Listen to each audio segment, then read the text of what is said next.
What's up? What's up? What's up, ladies and gentlemen? And welcome back to TD Fans Talk, home of the real Miami Dolphin fans. We have a special treat for you all tonight. We will be doing a panel conversation mock draft. We will be doing a panel mock draft. The panelists, they'll be checking in at their earliest convenience, guys. But I want to check with you all to see how you all are doing. What's going on tonight, everybody? Y'all hit that like button on your way in the building. See here. Let me know how y'all doing in the comment section, guys. All right, good. We're live. We got it. All right. What's good? I see y'all, man. I'm pulling it up right now so I can see the live chat. Y'all give me a second.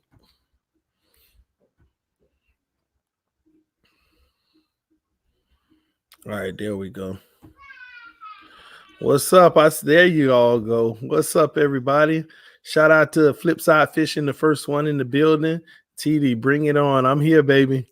We hauling it. What's up, man?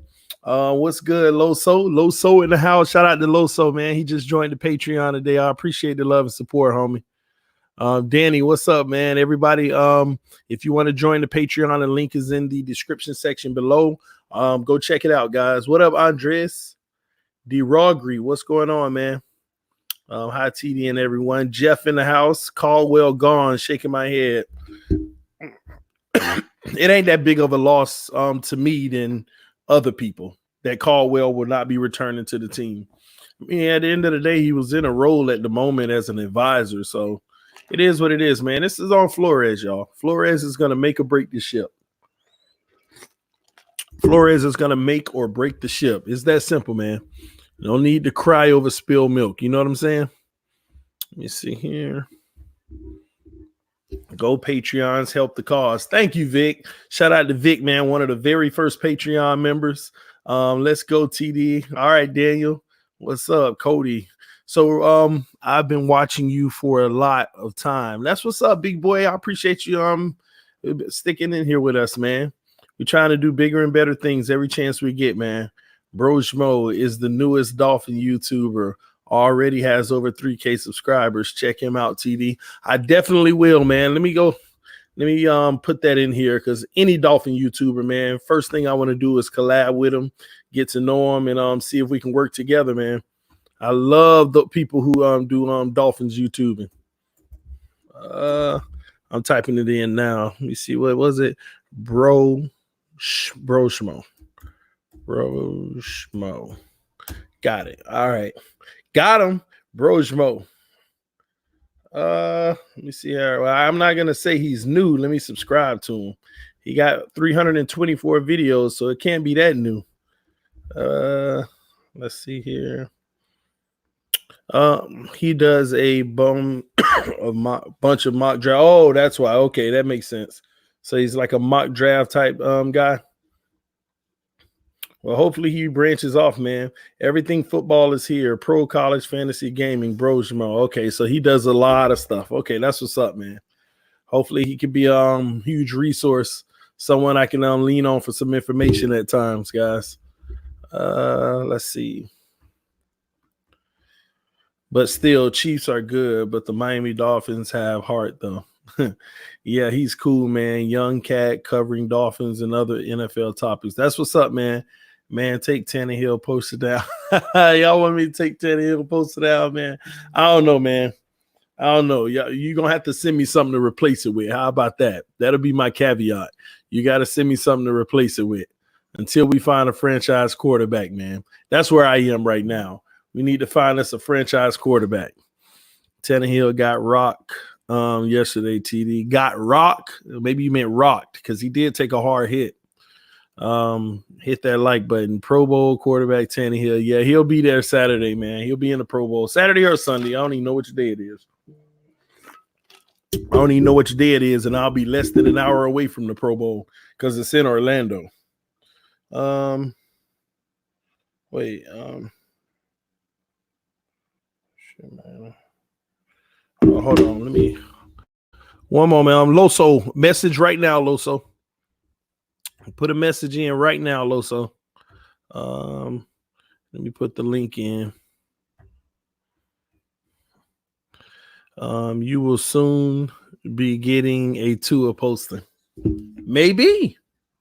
You know, I ain't gonna be too proud. You know, if we draft Tua, I might be putting Tua right up there behind me, man. I ain't gonna sit here in front. I'm not gonna sit here in front, man. I might be putting them right behind me if that's the case. But man, there you go.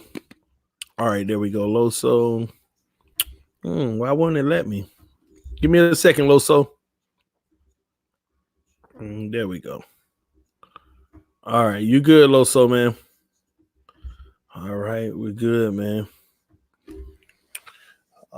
Why you don't like Tua, TD? I don't dislike Tua. I just don't want us to draft them. That's all. People equate that to me disliking them, and that's their business. That's really their business. Shout out to Reason in the building. What's up, homie?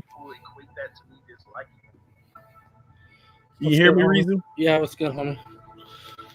I'm good, man. We're live. Let me see. Josh Rosen is making me feel conflicted. I still want to give him another chance. Oh man. So what you thinking going on with Caldwell, Reason? I don't know. I'm shocked. I guess maybe he wants to be at least an offensive coordinator or trying. I mean, he's not getting a head coaching gig. I think he's gonna have to prove himself over again. I mean, is it really a huge loss for Miami? No, but I mean, he's known to work well with quarterbacks, so with young quarterbacks. True. So I'm not going to knock him for that. And I'm pretty sure, didn't Stafford have one of his better statistical seasons under him when he was in Detroit too? So I'm not going to knock Jim Caldwell. I just, you know what I mean. If we're really drafting a quarterback, you know, whether it be Tua or Love, as many minds around that quarterback that can help them develop, the better is how I kind of see it. But it is what it is. I agree with that, man. And my biggest thing is it wasn't a big loss because, I mean, he was sitting there as an advisor. Of course, he could be a good sounding board, but it's not like, you know, it's not like he was there for the day-to-day anyway, you know? Yeah, no, like, you know, I think a guy like Marvin Allen in the front office, you know what I mean? Everyone who's in love with the Kansas City Chiefs right now, you know, Marvin Allen had his hands in a lot of those players being drafted. I think losing someone like that would mean a lot more than losing someone like Jim Caldwell, right? True. Maybe you want to answer this, Reason. Loso said, man, I would say this.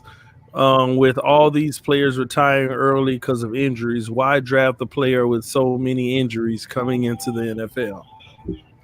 Because if you can't hit on a home run if you don't swing the bat, buddy. You can't hit a home run if you don't swing the bat. So that's your answer. Yeah, I mean, you know, like I always go back to it, but, you know, with Drew Brees, 10% of athletes, less than 10% of athletes come back from that shoulder surgery that Brees had with the same capability and motion in the shoulder, and he fully recovered. So, I mean, that's under a 10% chance he had, and he did it.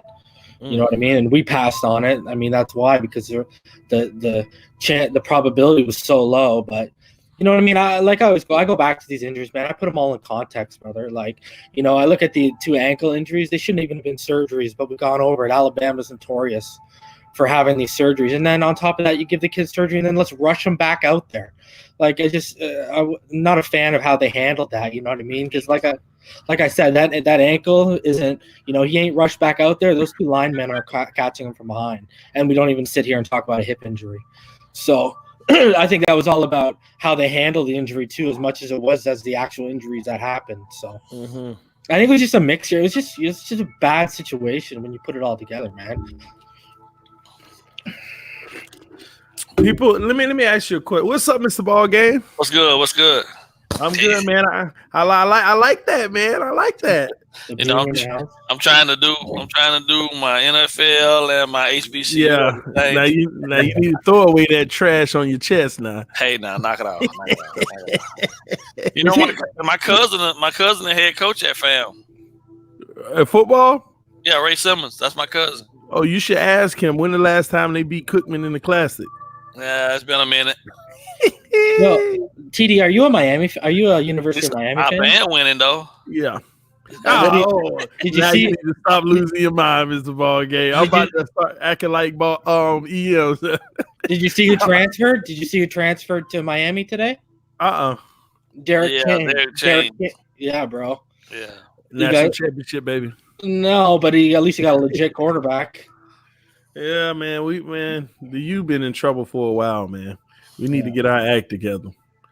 We need to really get our act together. Definitely not the old school U. Yeah, we've been acting like Florida State bummish lately.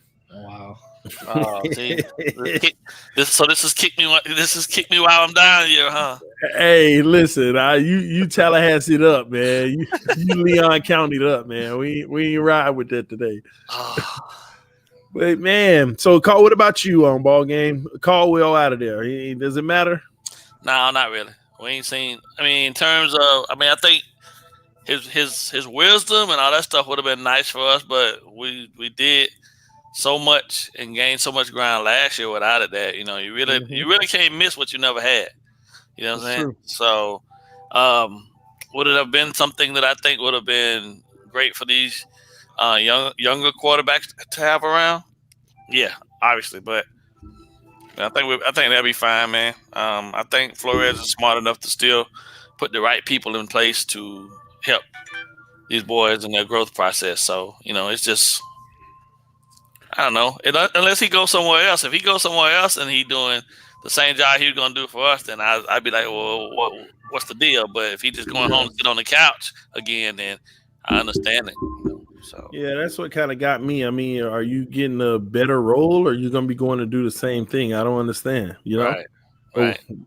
So he with the Browns, and well, not with the Browns. I don't know why I said O'Shea's with the Browns.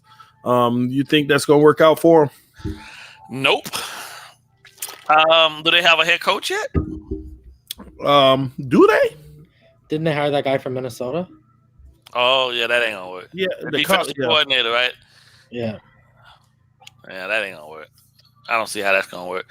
I mean, he got thrashed. His defense got thrashed by the 49ers, and then you want to turn around and go make him a head coach?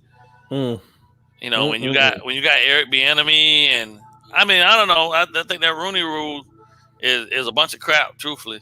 Like, because Eric Bieniemy should at the very least, he been with Cincinnati all these years, he should have at least had an interview. Mm-hmm. A lot of people are calling that out, that he didn't get a job. Yeah, considering who got jobs. Who playing that masseuse music in the background? Playing who? Oh, it's my PS4. My bad. It's my PS4. Oh, mine is on too, but I was like, oh, who? Yeah, no, I just muted it. Yeah. I just Quint just sent me an invite to a little quick game, so I had to go ahead and dust him off real fast. Oh Lord, don't do it to him, Mr. Ball Game. Oh, it's done. It's already done. Oh no, Quint, man. But he my dude though. You know what I'm saying? I mean, I took it easy on him. You know what I mean? But I'm still waiting on that big mouth from Texas to show up. He probably gonna be running, man. He gonna be running. He better do something. Get his Forrest Gump on, because I ain't got nothing but hate and discontent for him from here on out. Oh, hey man, I can't wait, because that's gonna be a good one, man. That's gonna be a good one. Hey, so let me do some house cleaning real quick. I just want everybody who's watching to know right now. Just FYI, this is a panel conversation, so typically the typical panelists are on. Now, those because I have 4 people backstage right now. If you are a member of the Patreon and you're trying to come in and say a few words here and there, then you need to let me know in the private chat of the software that you are a member of a Patreon, so that I can verify, and then I can let you on for a little to say a few things. And it's in 30-minute increments at a time, because we have a lot of people and the Patreon is growing. And thank you to everybody who's been supporting the Patreon, because it definitely is growing. Just FYI though, you have to let me know in the private chat that you are a member of the Patreon, so I can verify and then put you on the live stream. And shout out to Chef Jew. Congratulations, man. Congratulations. I don't know if I can tell the people, but congratulations. Tell him. Yes, Chef Ju just proposed, ladies and gentlemen. Congratulations, bro. Unfortunately, she said no though. That's why I'm congratulating. Yeah. No, I'm just kidding. She said yes, man. I got the pictures, man. That was lovely, man. Yeah, man. Welcome to the world of ball and chain, bro. Yeah. There you go. Yeah. Bro, what's yours is no longer yours, and what's hers is always gonna be hers. So. Bro, I did my own thing before this panel, and I got a lecture of, yo, why didn't you let me know you were free before the panel? We could have hung out. And I'm like, yo, why didn't you let me know? Double standard, bro. Welcome to the life of double standard. Yeah, there you go. Reason in the doghouse now, man. Oh man, that's not good. It's all good. So what's up, Chef Ju? What's been going on with you, man? You good? I'm great, man. I'm just blessed, man. This year has started off so great. You know, I'm looking for the Dolphins to do well very soon. Like, we gonna get some Super Bowls. I want that feel, that experience. You know, my fiance, I'm picking her up right now. She ain't ready yet, but you know. Then I talked to my other mom. That I got so many ladies that protect me, like since I was a kid, man. Like. And I just got talking with her and about to have a little business proposal she gave me, and it's getting ready to take off soon. So I got what's up? A lot of stuff getting ready to happen this year. So as soon as the business start getting around, I'm sending invitations. You all guys come on down, try the food and everything. Man. Like it's things getting there, man. You already know what time it is, man. You know you my fam for life. You already know me. You cool. And everything. I just love the fact that y'all came down and see me. Last year was just a blessing, man. And just to get to know you a real cool dude. I love your wife. The kids came, they had a great time. I still owe y'all cookies. Y'all still ain't text me yet about the desserts yet for y'all birthday. Where you at though? You in Miami? Yeah, Miami. Yeah. Born and raised. Oh man, shoot me the addy, bro. I'll come down and check you out too. Yeah, man, you got to. Where you at, ball game? Right here in Orlando. I mean, well, just caught my spot here in Kissimmee. But you know, 3 hours ain't nothing to a player. You know what I mean? Okay. Hey, TD. Hey, he better keep that down before he get knocked upside the head.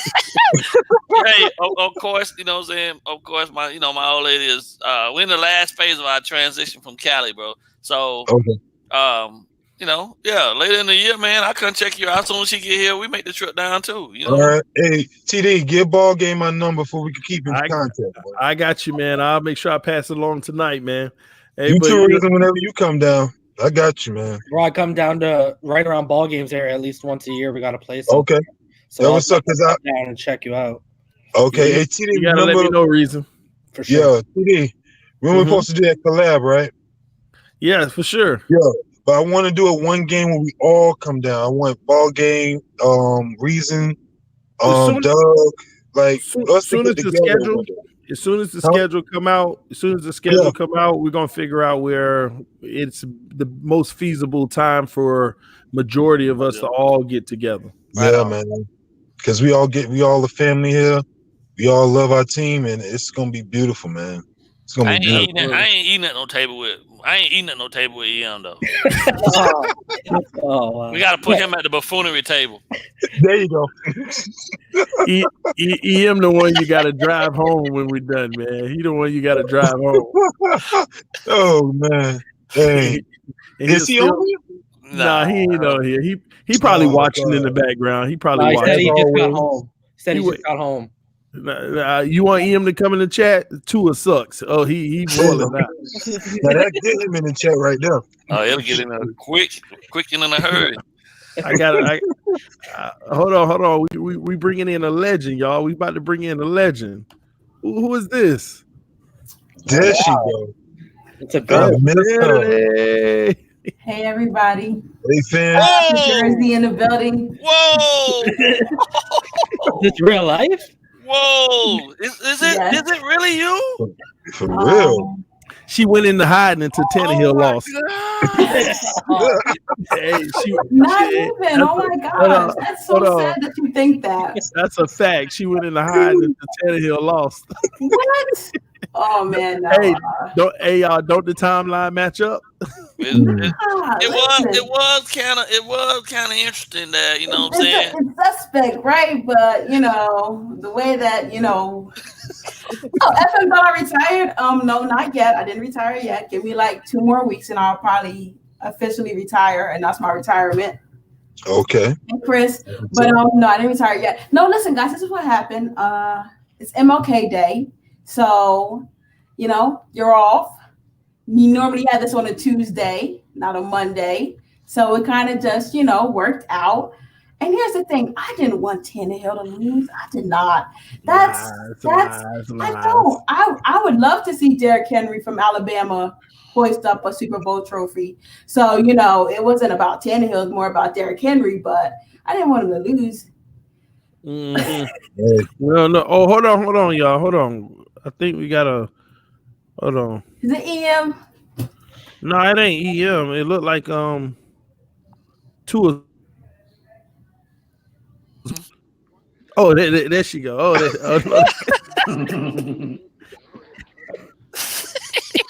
You're a real funny man, bro. You're real funny, homie. You real funny. Hey, EM, how's Tua hip? How that hip working? It's good. He working out twice a day, baby. All right, you massaging it well, right? No, I'm not. But somebody is. I'm telepathically. Oh man. What's up? What's up, EM? What's going on, man? Hey, what's going on, man? How y'all doing, bro? We doing great. I'm doing great, man. Reason, what's good, homie? What's good? What's good, homie? Let's talk about Tua's workout regimen, shall we? Oh, wow. Yo, y'all know he's starting at 4:30 in the morning, man. Man, nobody kidding. He ain't got nowhere else to be. What else he gonna do? He's coming, bro. Nothing but get that hip better. He hired his second agency today too. So actually, Pro Football Network was right because they said he was going to hire someone to represent him for the contract and someone to represent him for the marketing. And I guess the guy who gave the award to Stephen Ross is the contract, and then he hired the new firm for his marketing today, and they announced it. So, okay. So yeah, that place has credibility with Tua to me now because they did call that a couple weeks ago that was what was happening. So right.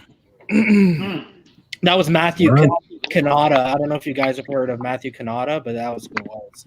I think a little bit of him. Yeah, Canata is his last name. Mm-hmm. Did y'all hear what Dan Marino said about Tua? When I saw him on First Things First, they asked him about it. No, just recently he was talking about, man, I don't know who's gonna take him, but he's a good talent. I don't know if Miami is even interested in taking him, but yeah, he's gonna go somewhere. Of course, he's downplaying it because he knows Miami ain't taking him. He know damn well that they are enamored with that prospect. He is too. He is as well. You can't tell me otherwise, bro. You cannot convince me otherwise. In that same interview, he called Mahomes the best quarterback in the league. He did. In that same interview, yeah, he did. He sure did. Yep. So, yeah. You can't. Hey, that was in that same interview. He also said he would throw for 60 touchdowns and 6,000. Well, he's right. 100%. He's right about that. Give him the Brady rule and the protection, 110%. Oh, so he no, you know what's crazy? You know what I saw today? Did you know? Do you disagree?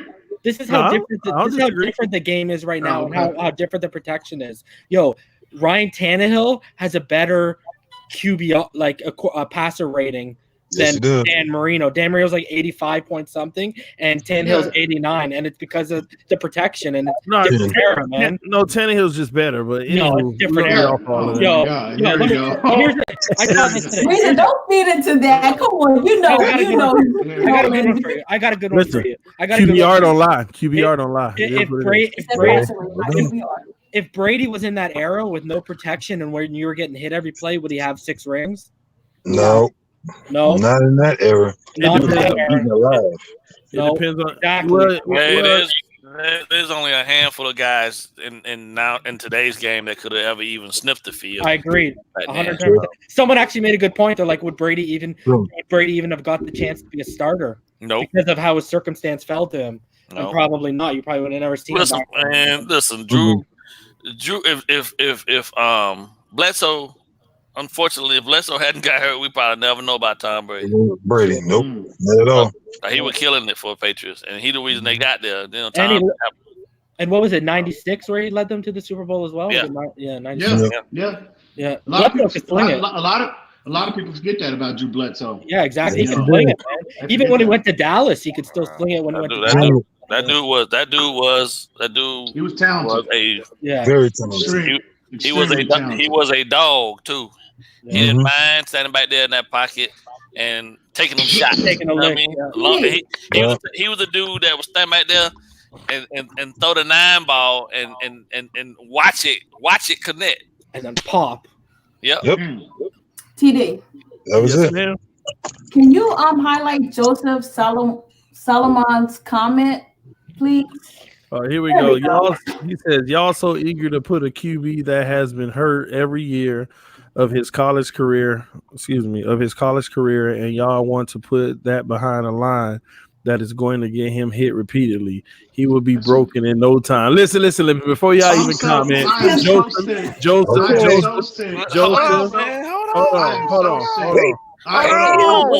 Hold on. Joseph, first of all, I want to say this. Hold on. Go ahead, Ian. I am so sick and tired of addressing these comments. It's ridiculous, man. All due respect. When people make statements like that, they think, okay, Miami's going to select Tua and they're not going to build around him. They're not going to bring help. I just don't. We've been arguing about this for what, 6 months now? A long time. It's ridiculous, man. They got 14 draft picks. They've got an unprecedented amount of cap space to address the issues on the offensive line. It makes absolutely zero sense if whatever quarterback they select. Of course, they are. We are all aware of the issues that exist on our offensive line. You know that's in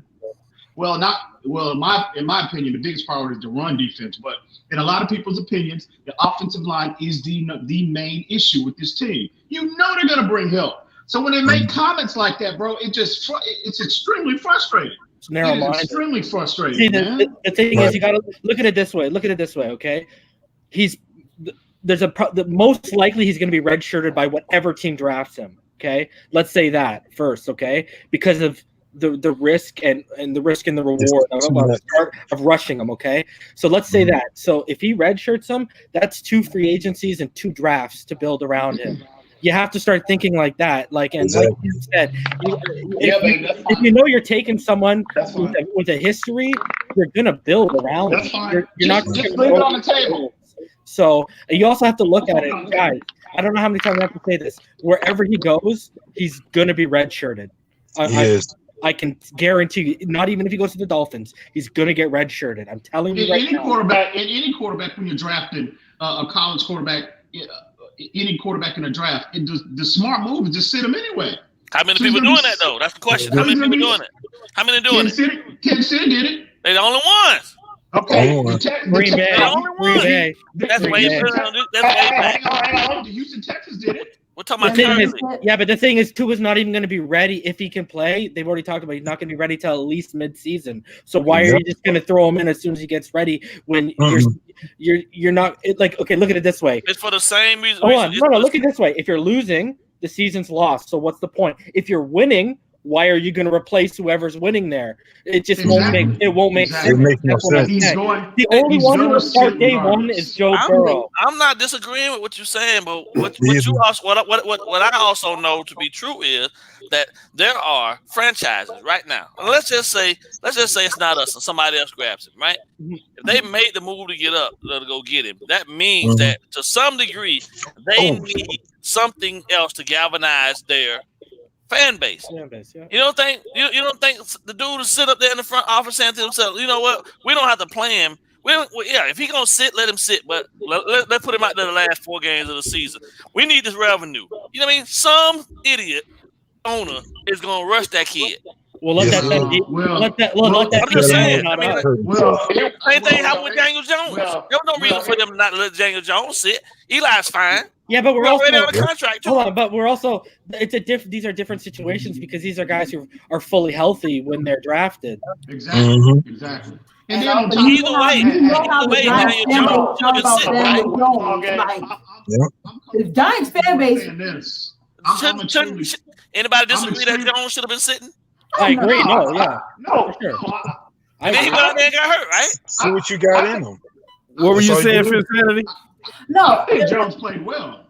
I think it was also about how the fan base reacted once they put Daniel Jones so high. Yeah. So they were also trying to validate and show that this is the next era quarterback that you guys are going to have coming in.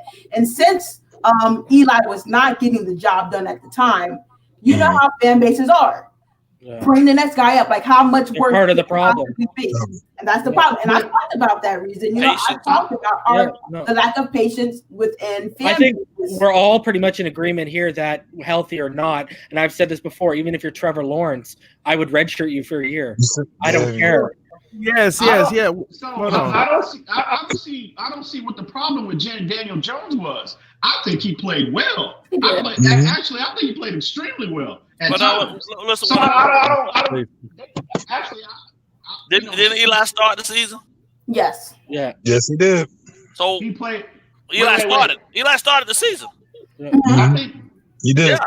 Eli started the season, and then because they were losing a couple games, they threw Jones in, and he got hurt. They've been waiting for like 2 years for a reason. What I'm saying though, I mean, like you knew without a shadow of a doubt. Come on, man. Let's logically think about this, right? Your whole wide receiver core is depleted. You got rid of probably, without a doubt of a doubt, arguably the best athlete you've had in New York in the last 10 years. Odell's gone. Well, now hold on. I don't talk about athlete. I'm talking about from a pure athleticism standpoint of a guy that can go out there and is a game changer. He is a game changer, right? Yes, he is. Would we not want him in Miami if we could get him?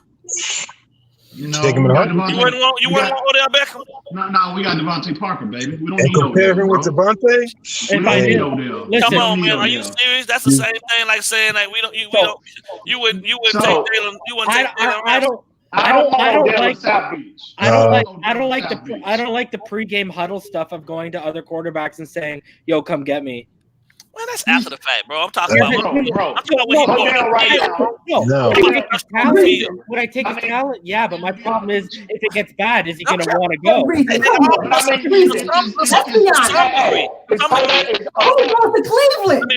me finish.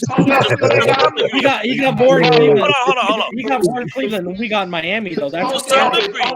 Who goes to Cleveland? To some degree, do you not believe within yourself that as a professional athlete, and these guys go out there laying their bodies on the line, getting paid the money they get paid to play this game, that any of them are okay with losing? Of course not, but don't do it. All right then. So what's wrong with him voicing? You don't do that. Out of here, dude. You don't do that in post game in front of the cameras, man. Do it privately in text. Let's start talking about the off the field issues. What Odell put on tape this year? Can you really sit up here and say he's still that guy? You really can sit and say that product of his environment a little bit this year. I mean, really? Baker Mayfield out there thrown to the wolves, bro. Really? I blame Freddie Kitchens. I blame Freddie Kitchens. Yeah, knock it off, bro. Can I say something? Can I say something? And I mean from the bottom of my heart. Can I just say one thing, okay? And this is why I don't understand the NFL, right? No one in their right mind in free agency goes to Cleveland.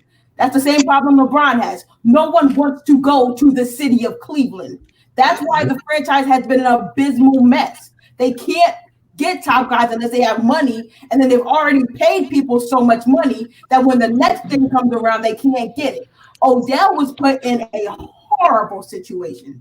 But to say he got traded. No one goes to Cleveland, so Cleveland will never, ever. If you make them a winner, Cleveland will not be competitive until they draft correctly, because you know got traded there. Even Jarvis got traded there. He said Miami sent me there to die. You go to Cleveland to what? Cleveland has ruined how many potential first-round draft picks career? Come on. Quarterbacks.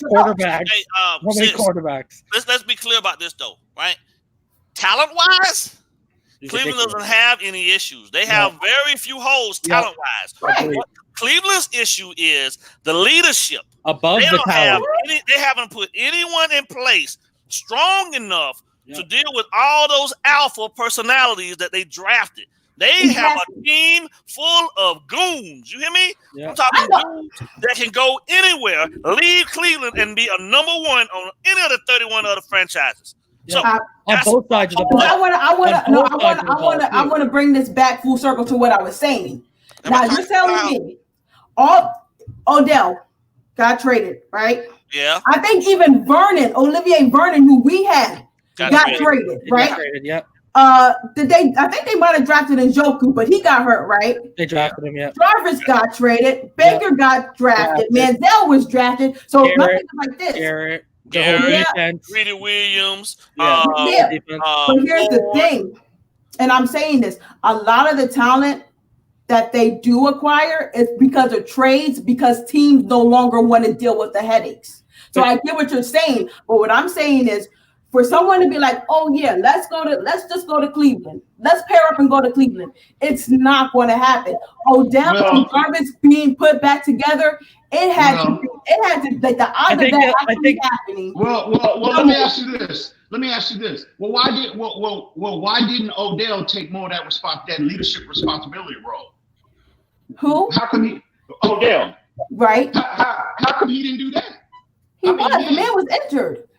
And listen, at the end of the day, he can't tell. No, he was injured. They came out. And the second thing is, Odell, in my opinion, at this stage, based on what he put on tape this year, in my humble opinion, and the end of season, Odell, call it whatever you want to call it. Hey, Odell is, again, what he put on tape this year, I just don't think he's at the same athlete he was 3 years ago. Well, hold on. Look at this. But he went up and draft Tua, and he was injured. Come on, don't tip the scale. I'll let y'all talk now. Hey, your headset is like passing out, bro. TD, why don't you mute them when they interrupted me? Hey, yo. Why you always muting me when I interrupt them? So I would appreciate if you would give me the same courtesy that do the exact same thing to them that you do to me. You done muted me twice already, and I wouldn't even want to talk. Stop crying, man. Listen. No, man, I'm just saying. I was up there talking, and they interrupted me, and you ain't. All right, The reason why I haven't muted them is because they're interjecting on a back and forth. I have been muting people if, like, say, Mr. Ball Game and Reason are going back and forth. I can't hear their back and forth when somebody else is trying to chime in. That's when I mute. I understand the reason, but I ain't trying to single you out. But I got you. I got you. When I'm talking, you got everybody except for Reason chiming in and they're not letting me finish my point. But you ain't finish your point. Finish your point. I got you. You know something? Finish your point. You done made me forget, Ball Game. Okay, so I got one. Can I say something? It'll come back. Let me say something. So I blame, and I know you usually don't like doing this, but I really do think a lot of the blame and the play calling gets shouldered on Freddie Kitchens this year. And when we go on to free agents not wanting to go to Cleveland, it's an easy fix, but it's obviously not an easy fix. But becoming a contender or a winner will make people want to go there. But that's obviously easier said than done. But we were talking about it earlier. I don't like their new head coaching hire. I think, honestly, they were the perfect team for Mike McCarthy. That was the ideal situation, not doubt. Why you say that, Reason? Why? Because of McCarthy, he's worked with a guy like Aaron Rodgers, and he's handled alphas in the locker room. Yeah. And you know what? He may have had a championship on the back of Aaron Rodgers and a top 10 defense, but at least he can walk into that room and say to all these guys, like, look at all these alphas. Exactly. He can say all these alphas. I've been there. Yep. Because of his resume. They're not going to respect the guy that's never done it. Exactly. OBJ has a better resume than Freddie Kitchens. You're talking about what are you gonna say to me, man? I You get know it. what I mean? bro? We talking about Garrett. We talking about Myles Garrett. Yeah. Nick Chubb, Denzel Ward, Joe Bitonio. Hold on. You know what I'm saying? Demarius Randall, Schobert. And they traded Ian Jabril Njoku. Peppers. Baker Mayfield. I'm just looking at the roster. Kirksey, all these dudes, Greedy Williams, all these dudes that they drafted in the last 3 years. They've done a good job drafting. Like Nick Chubb. You didn't even mention Nick Chubb. They killed the draft. You just I said Nick Chubb. You didn't have no head. Yeah, I said Chubb. But I do agree with that. I do agree with that. Leadership is a major issue on that team. Yeah. Because if you're talking about that's what's killed us the last 15 years. Ball game's right. From the coaching to the management, they're incompetent, and that's what the problem is. I agree. I believe Freddie Kitchens had that locker room until they started losing those first couple of games, and I think after that, I don't think he ever had them. I think he had them. The way they were coming out of those press conferences, they were energized, they were energetic, they were ready to go out and compete. But then when they saw what it really was, it was kind of like when you look at a mirage. And you're so enamored with it that you just keep walking up to it, and then when you get up to it and you're looking at like dead in the face, and you're like, "Oh, it's not what I thought it was," and then you get disappointed. And I think that's what it was. You know what happened at that level? They were in the honeymoon phase. They saw all these names and thought it was going to be easy, and then the Ravens smacked them. Here's my criticism of Odell or a player of his stature that's been placed in a situation like that. You are in that locker room. You are aware of what's going on a day-to-day basis. If you want to be labeled that guy, the face of a franchise, okay, he should have, and I'm talking about primarily off the field, he should have taken any player, not just Odell. I'm just not singling Odell out. He should have taken on a more, he should have been, I'm sure he was aware of what was going on as far as the lack of leadership. But as opposed to being a part of the problem, he should have been trying to be more of a part of the solution.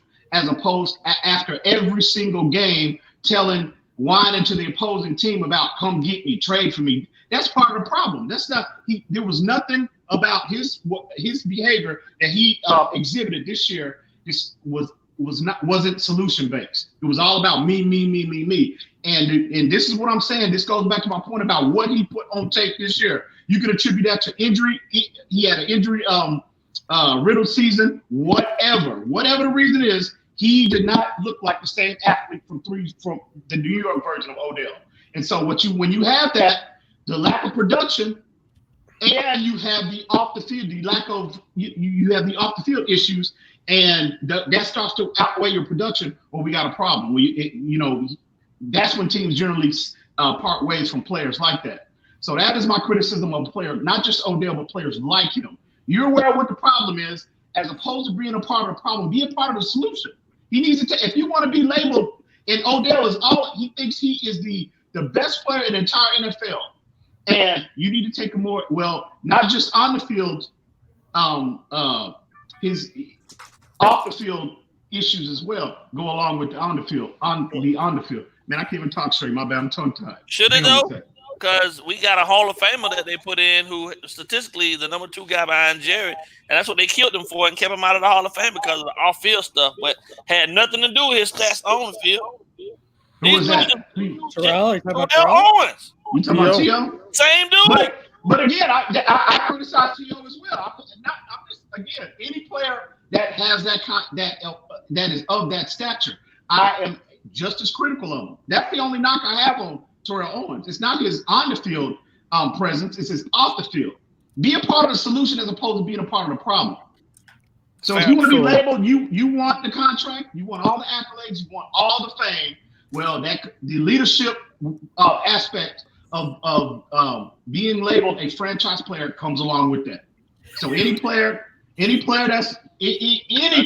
just Odell and T.O., but any player that exhibit those off the field issues and it's taken away from the team. No, we got a problem. And especially if it's outweighing your on the field production. You know what? Winning cures from a football standpoint. Winning cures all of that stuff, but you don't see it. You don't see it often. You know, like there's dissension in all 32 teams. But when they winning, none of that stuff ever gets reported because nobody cares. They concerned about winning. But when you start losing, unfortunately, they're human, right? Exactly. At the end of the day, these guys are still human, man. And then a lot of them, this is all they know. This is all they do. And when they losing, they're not. I get it. Especially It's not fair, man. But that's the nature of the game. Especially when they come from winning programs in college. When they come from winning programs in college, and they have early success in the NFL, and then to go from doing this whole trajectory and then that crash on you, man, that's a lot to deal with. Yeah. So let me say this though. So let me say this. It's two things. I want to slightly switch gears though. But I want to address that with the Odell thing. I will say this because I do see EM's point, and it actually is a really good point. And the thing was, would you want Odell on our team? Of course you will want a guys whose talent is like that. But personally, I wouldn't want Odell at this stage of the Miami Dolphins.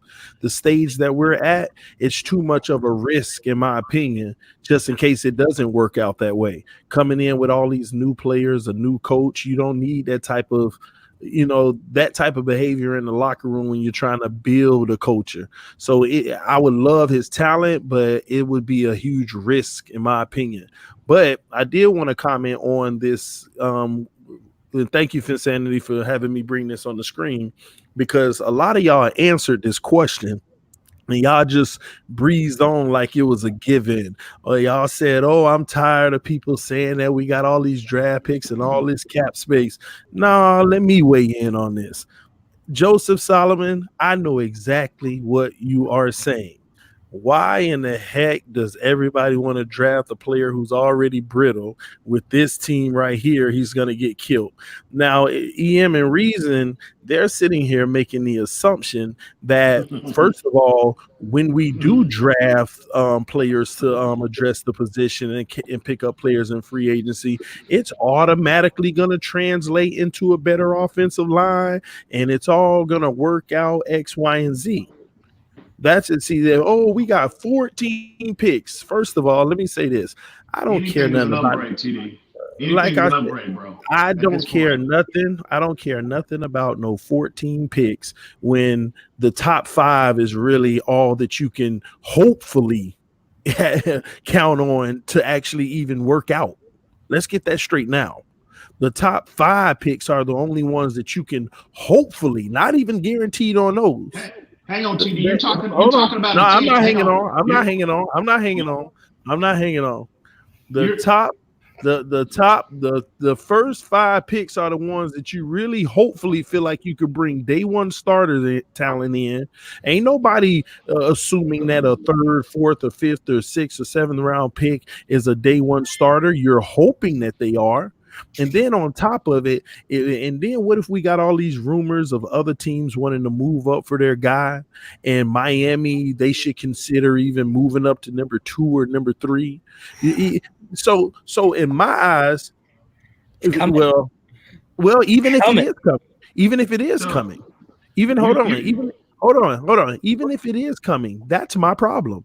You're talking about a team that got production with 40% of the rosters undrafted. EM has no right to ever say that somebody cuts him off. Y'all see what I'm saying? It's pay. I got my. I'm good. Go ahead. I'll take it. But hold on. Some of y'all sit here saying the trade up is coming. Then why, if the trade up is coming, why do you brush off Joseph Solomon's comment with, oh, we got 14 draft picks and this and that out of those 5 first and second round picks? If you're trading up, you ain't got 5 no more. You probably got 2. Ain't nobody gonna want no 3rd, 4th, 5th rounders. Yes, Reason, you probably got 2. You see, Reason, you keep going off from next year. You're acting like we don't have capital next year too, bro. Even if it is next year, you're talking about more than a 1 or 2 year deal to actually fully fix the O-line. And y'all making it seem like we got enough capital to fix the O-line. Hold on. When the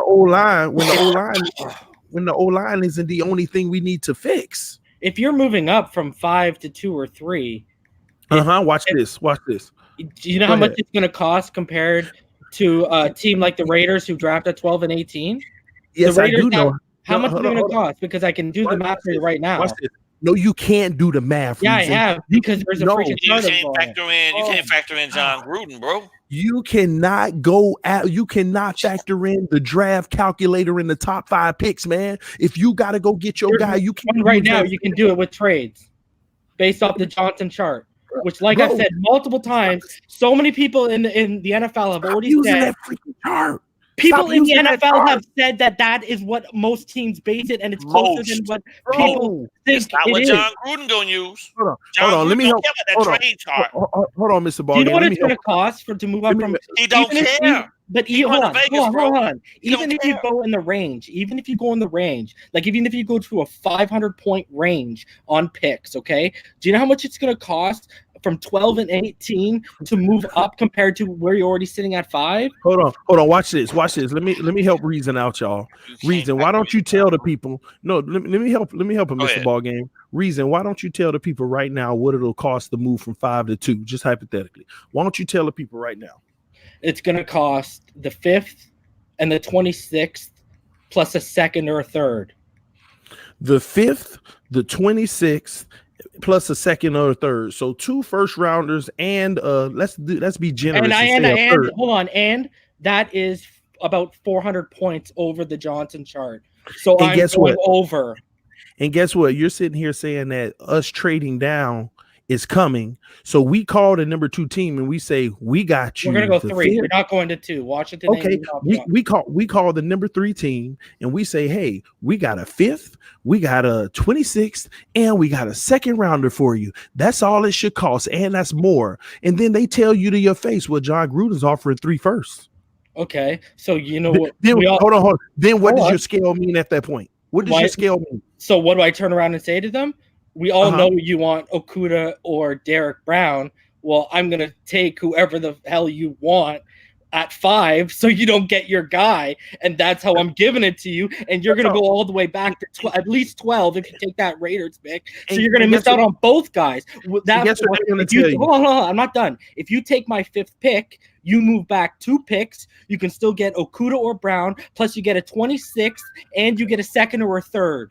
So you tell me what you want, because if you move back to 12, you're not getting Okudah Brown. You're not getting Okudah Brown. We're not getting on the block, bro. I'm sorry. And guess what they're gonna say, Reason? They're gonna say, well, that's too bad. We're gonna take John Gruden's 2 firsts, and then when they get those 3 firsts, they're gonna take 2 of them and say, hey, we can move right back up in front of the Miami Dolphins anyway. But I've already said this. You're assuming he's going to fall in love with Tua when I've already told you that reports are coming out of Oakland that Justin Herbert is the guy he has his eye on right now. Bro, who cares about reports? I'm talking about people connected to the Oakland Raiders franchise are already talking about Herbert's the guy they have their eyes on, and that's why they're heavy at the Senior Bowl this weekend. It's for Herbert. Man, everybody heavy at the Senior Bowl though. Reason, come on. No, but it's for Herbert. Therefore, I've already told you guys this. Prototypical size, loves the big arm. This is the guy he's going to fall in love with. All I'm saying, listen, I hear what you're saying, but all I'm saying is that on draft day, that chart that Jimmy Johnson put together and is the closest thing to what people say is a trade value, all that kind of stuff. And I scaled over. I went 400 points over. All that stuff goes out the window when you're dealing with a guy who not only is the head coach, but also the GM of the franchise and can do whatever he wants. He got 10 years to rebuild the Oakland Raiders. So, but if you've listened to people, if you've listened to people talk about if you've actually sat there and listened to people talk about the scale, the reason why the majority of the teams use it is so everyone can have an even keel on what draft picks are worth. If people start going off and making their own values, you can't have draft day trades. That's why they're more prevalent than they ever have been. Because everyone's on the same scale. I understand that. But when you're dealing with the guy, listen, but that's what I'm saying. When you're dealing with the guy that's always been, and he will forever will be. Yeah, you're trying to say he's an outlier. You're trying to say he's an outlier. But I am telling you, Herbert is going to be there, so it's not going to be. This guy's not going to offer 3 or 4 picks if Herbert's still going to be there. That's what I'm telling you. Like Reason. you got to understand, there's okay. Let me ask you this ball game. Man, I'm listening. We agree he loved Kyler Murray, right? Yeah, he was all. Okay. He So had a hell of an offer on the table last year. Who would you compare most to hit Kyler Murray in this draft, if anyone? Jordan Love. Okay, yeah. Just saying. So we're just like, it's not gonna. I don't think it's gonna be as critical as a situation, and I don't think you're gonna get guys overpaying when you still got Herbert and Love. There. That's what I'm saying. Now, if someone says, "Yo, Gruden's offering 3 or 4 first rounders to move up," yo, you pass on that. Just 3. Just 3? I don't know, man. It's hard, man. I don't know, man. All I'm saying to you, that draft picks next year, obviously, right? You're not giving all 3 this year.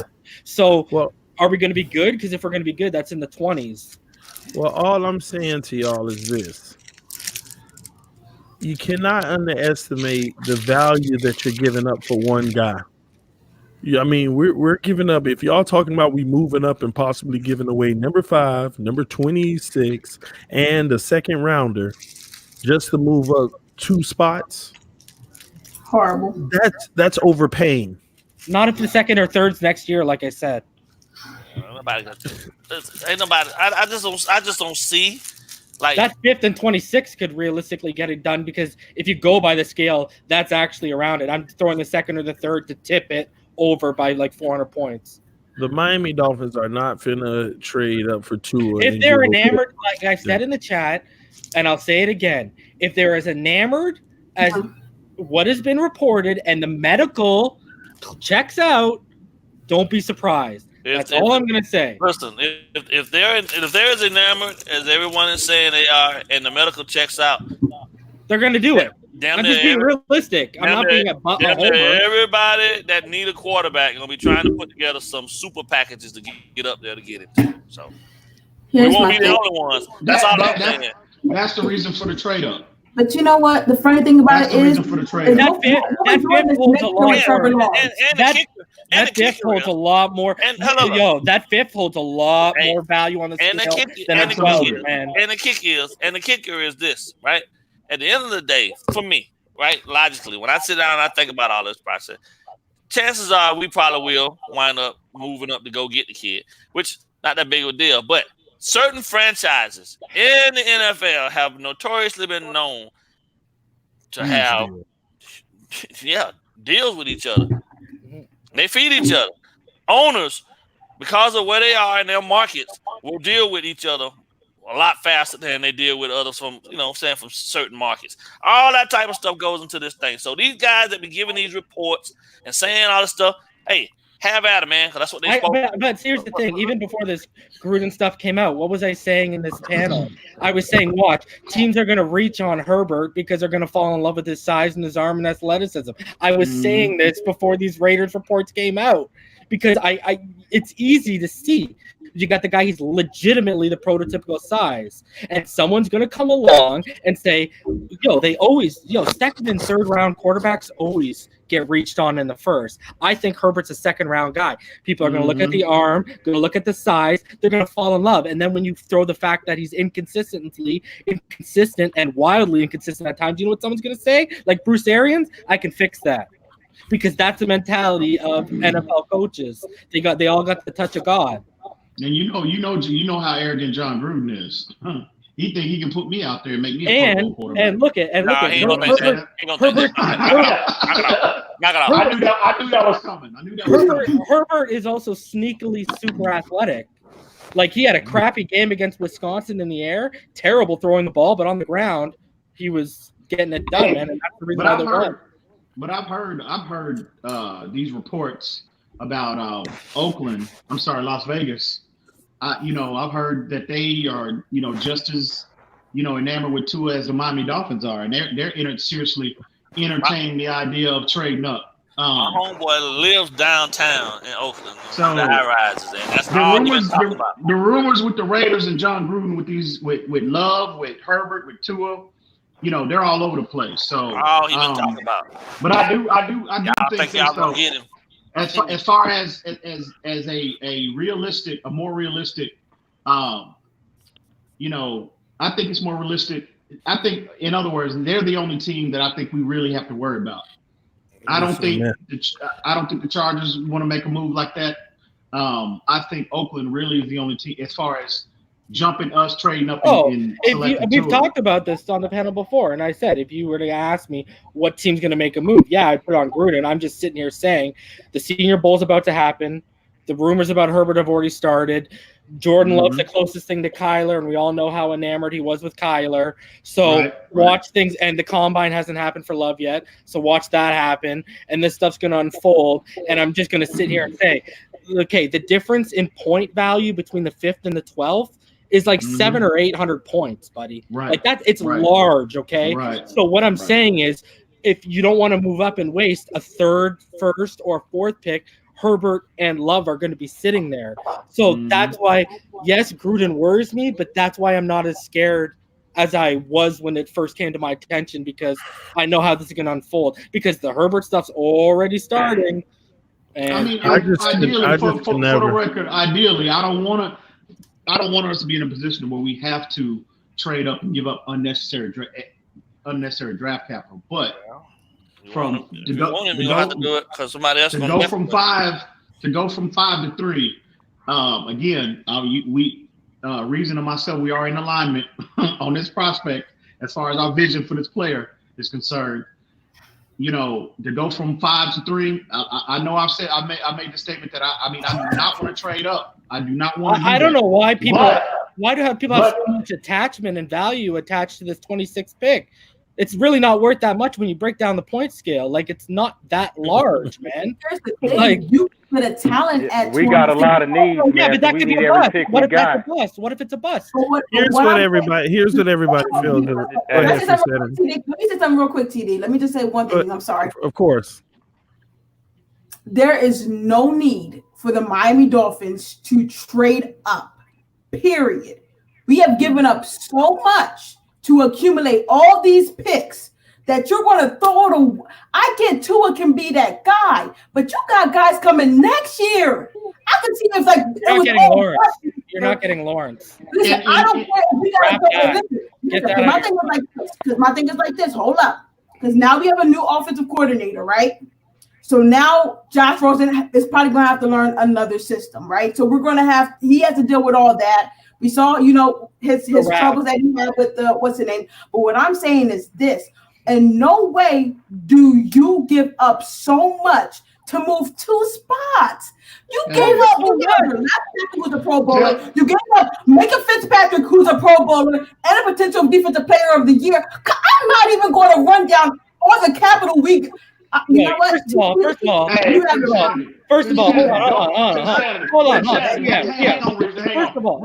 Let me say this. Go tell Andy Reid that. Go make that statement to Andy Reid. Go tell Andy Reid that. Hold on. No, don't take that. Moved up to 13. He ain't talking about go tell Andy Reid that. Hey, Andy Reid had a team down there. We need everything. Yeah, but hold on. Hold on. Besides wide receiver, we are talking about going from 5 picks in the top 60 to going to 4 picks and potentially having huge. Hold on, I'm not done. 4 picks, and one of those picks is your franchise quarterback potentially for the next 10 to 15 years. It's worth the risk. It's not. Dude, Joe Burrow. Hold on. Joe Burrow's going at number 1, and he's still potentially only a starting quarterback for 10 to 15 years. So shake your head all you want. All these players are only potentially starters for 10 to 15 years. But we're talking about a potential franchise quarterback, something we haven't had since Dan Marino, and all we lose is 1 pick in the top 60. And that's that big of a deal. Let me respond to reason to the people then. This is why we're mediocre, because you're all afraid. No, it's not. You're all scared. You people are the reason. No, you are the same people that why we don't have Drew Brees. And you would have backed the move by the medical staff. I wouldn't have passed on Drew Brees. It would have been too risky. and you would So have let me respond to reason. Can I respond to reason, out of please? here. So, With this. Go ahead. Yo, you guys got such a scared mentality. Let's make Yo, this clear. Let's make this clear scared right money, now. Yo, scared money don't make no money. Remember Listen, that. man. You're gonna Listen, talk to first of all- don't talk about a pro gambler like with scared money. Don't do that because Okay. I probably made Yo, more you're the money same than man. people You're the guys, same people that guys, would have passed guys. on Breeze. That's and what I'm wiped talking the video. about. Oh my God. That's what I'm talking Right. about. Stuff, man. Hey, Let's keep it moving. Let's keep it moving. So let me respond to reason, okay? Reason saying all that with a lot of passion, like it's supposed to change anything. At the end of the day, people need to realize I don't care. Don't forget the principles here, okay? Don't forget your principles here. No player is guaranteed, okay? Mr. Ball gave a trip. No player is guaranteed, okay? Every player you get, you don't know how they're going to turn out. It is a gamble. I don't care if it's a gamble on your franchise quarterback, a gamble on your left tackle, a gamble on your defensive end. Every single player is a gamble that you don't know how it's going to turn out. So I want to ask the people in the comment section, because some people want to put so much emphasis on one player. What do you rather? Do you rather gamble with 6 players, or do you rather gamble with 4? I don't care what. I don't care. Listen, it's 4. It's 4. It's 4. You go from 5 to 4. You don't go from 6 to 4. Okay. You go. Listen. That's you still 5 to 4. You mean 5 to 3? You're giving up 3. You're still picking. What are you talking about? I'm talking about the picks in the top 60 this year. I said the second and third would be from next year. You're giving up 2.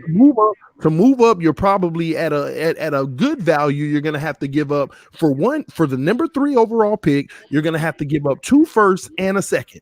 And the second can be reverted to the next year, is what I said earlier. I don't care. It doesn't matter if it's reverted to the next year. You got to give up 2 firsts and a second. And you're saying, oh, it could be reverted to next year. They might want this year's. That's all I care about. So it's either you want 5 chances or you want 3, and none of them are guaranteed. So y'all tell me in the comment section, do you want 5? I don't care what order. You could say the 5. You could say that the 5 chances doesn't include your franchise quarterback, and the 3 includes your franchise quarterback. Do you want 5 chances or do you want 3? Y'all, with a franchise quarterback. With a franchise quarterback. And guess what? Yeah, with the franchise quarterback. But if you miss on that, do you know that was a waste? What if you miss on the 2 you traded for him? Exactly. You're acting like those are automatic hits. You increase your probability.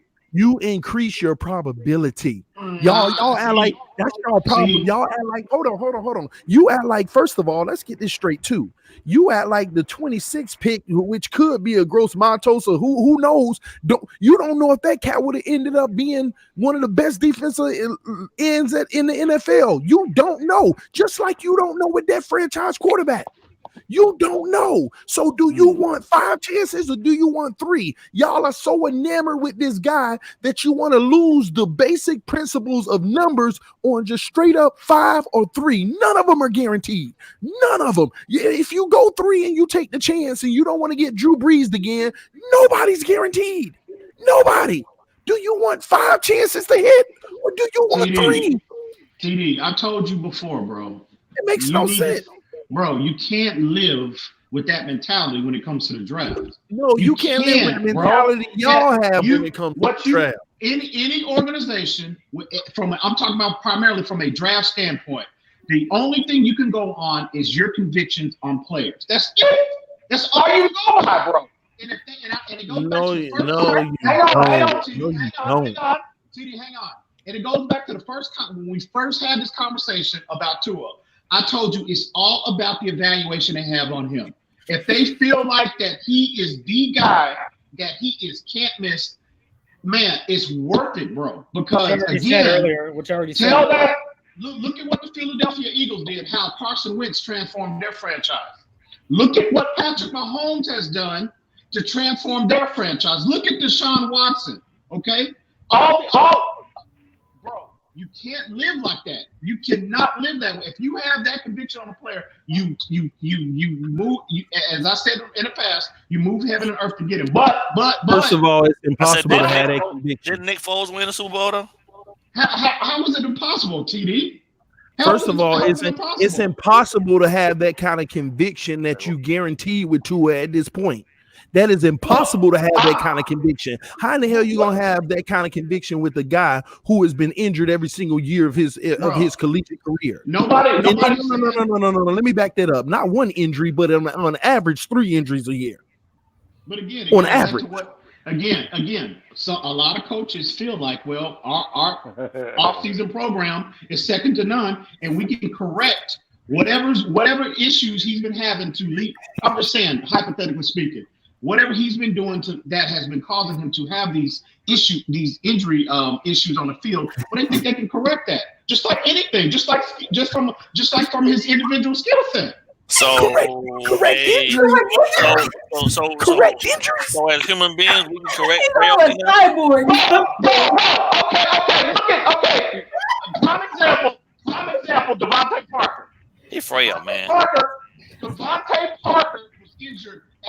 He had durability concerns at Louisville and traveled with him to South Florida. Yeah. He's been injured every year he's been in the league.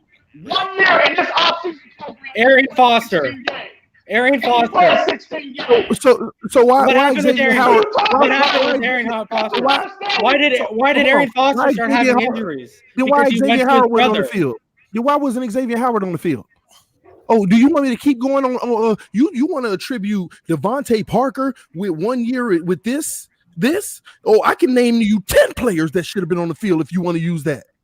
Well, again, all I'm saying is this. I'm saying coaches look at that and they can say, well, let's find out what his regimen is at Alabama.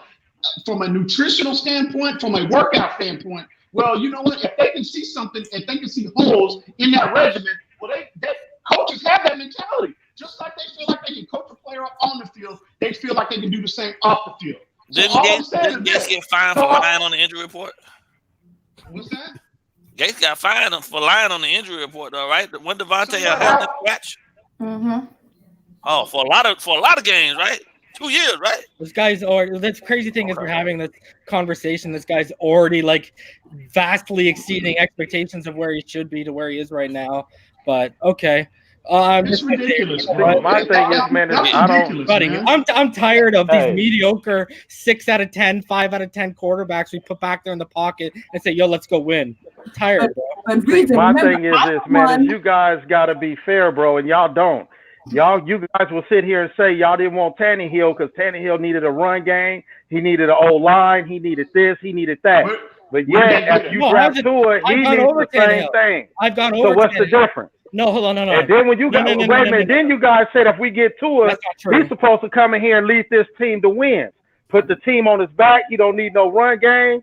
Yeah, Sandy, I've been watching. You guys better go back last year. When did I ever say that? Go back to them videos months back. Why do you guys think that guy asked y'all that question earlier about getting him and putting him in the back of that line? Because you guys were saying he will come in here and make this team better.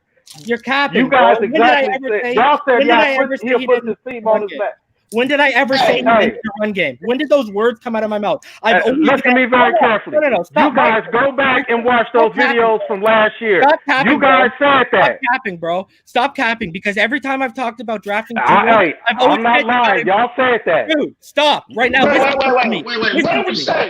to me right now. Listen to me right now. You guys' exact words were, because I even heard Doug say that before. You guys said y'all are tired of having a quarterback that you have to put a team around him that needs everything when we all don't get him, and he don't win and make his team win and put his team on his back, and we don't win games.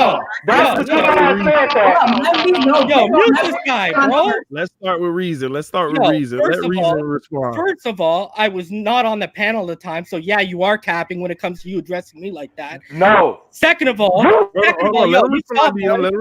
listen to someone who knows the game, bro, and knows what's going on right now, all right? I'm gonna tell you something right now. Oh, you sound like EM now. No, because this guy hasn't listened to me, and he's still going off like we can hear him, but not realizing he's muted. So listen to me right now. If you have actually opened your ears instead of listening with your mouth every time I've talked, I have said if we are drafting Tua, and that's their plan to draft Tua in free agency and in the draft, have I not said that we need to address the O-line? Have I not dropped Tyler Biadish's name multiple times as a guy we need to draft to fix the O-line? I have said since the first day I've mentioned Tua on this panel that we need to address the O-line and build the O-line around him. I have never said we don't need a receiving core. I have never said we don't need a running game, because last I checked, and you can check with Ball Game, I'm an advocate for Jonathan Taylor. So if we don't need Jonathan Taylor and we don't need a run game, why would I be advocating for us to draft him? So you're not even you're trying to lump me in on a panel conversation that happened before I joined this panel, because I've never once said he doesn't need receivers or a running game. Who else is he going to throw the ball to? Hold on. I've never made that statement either.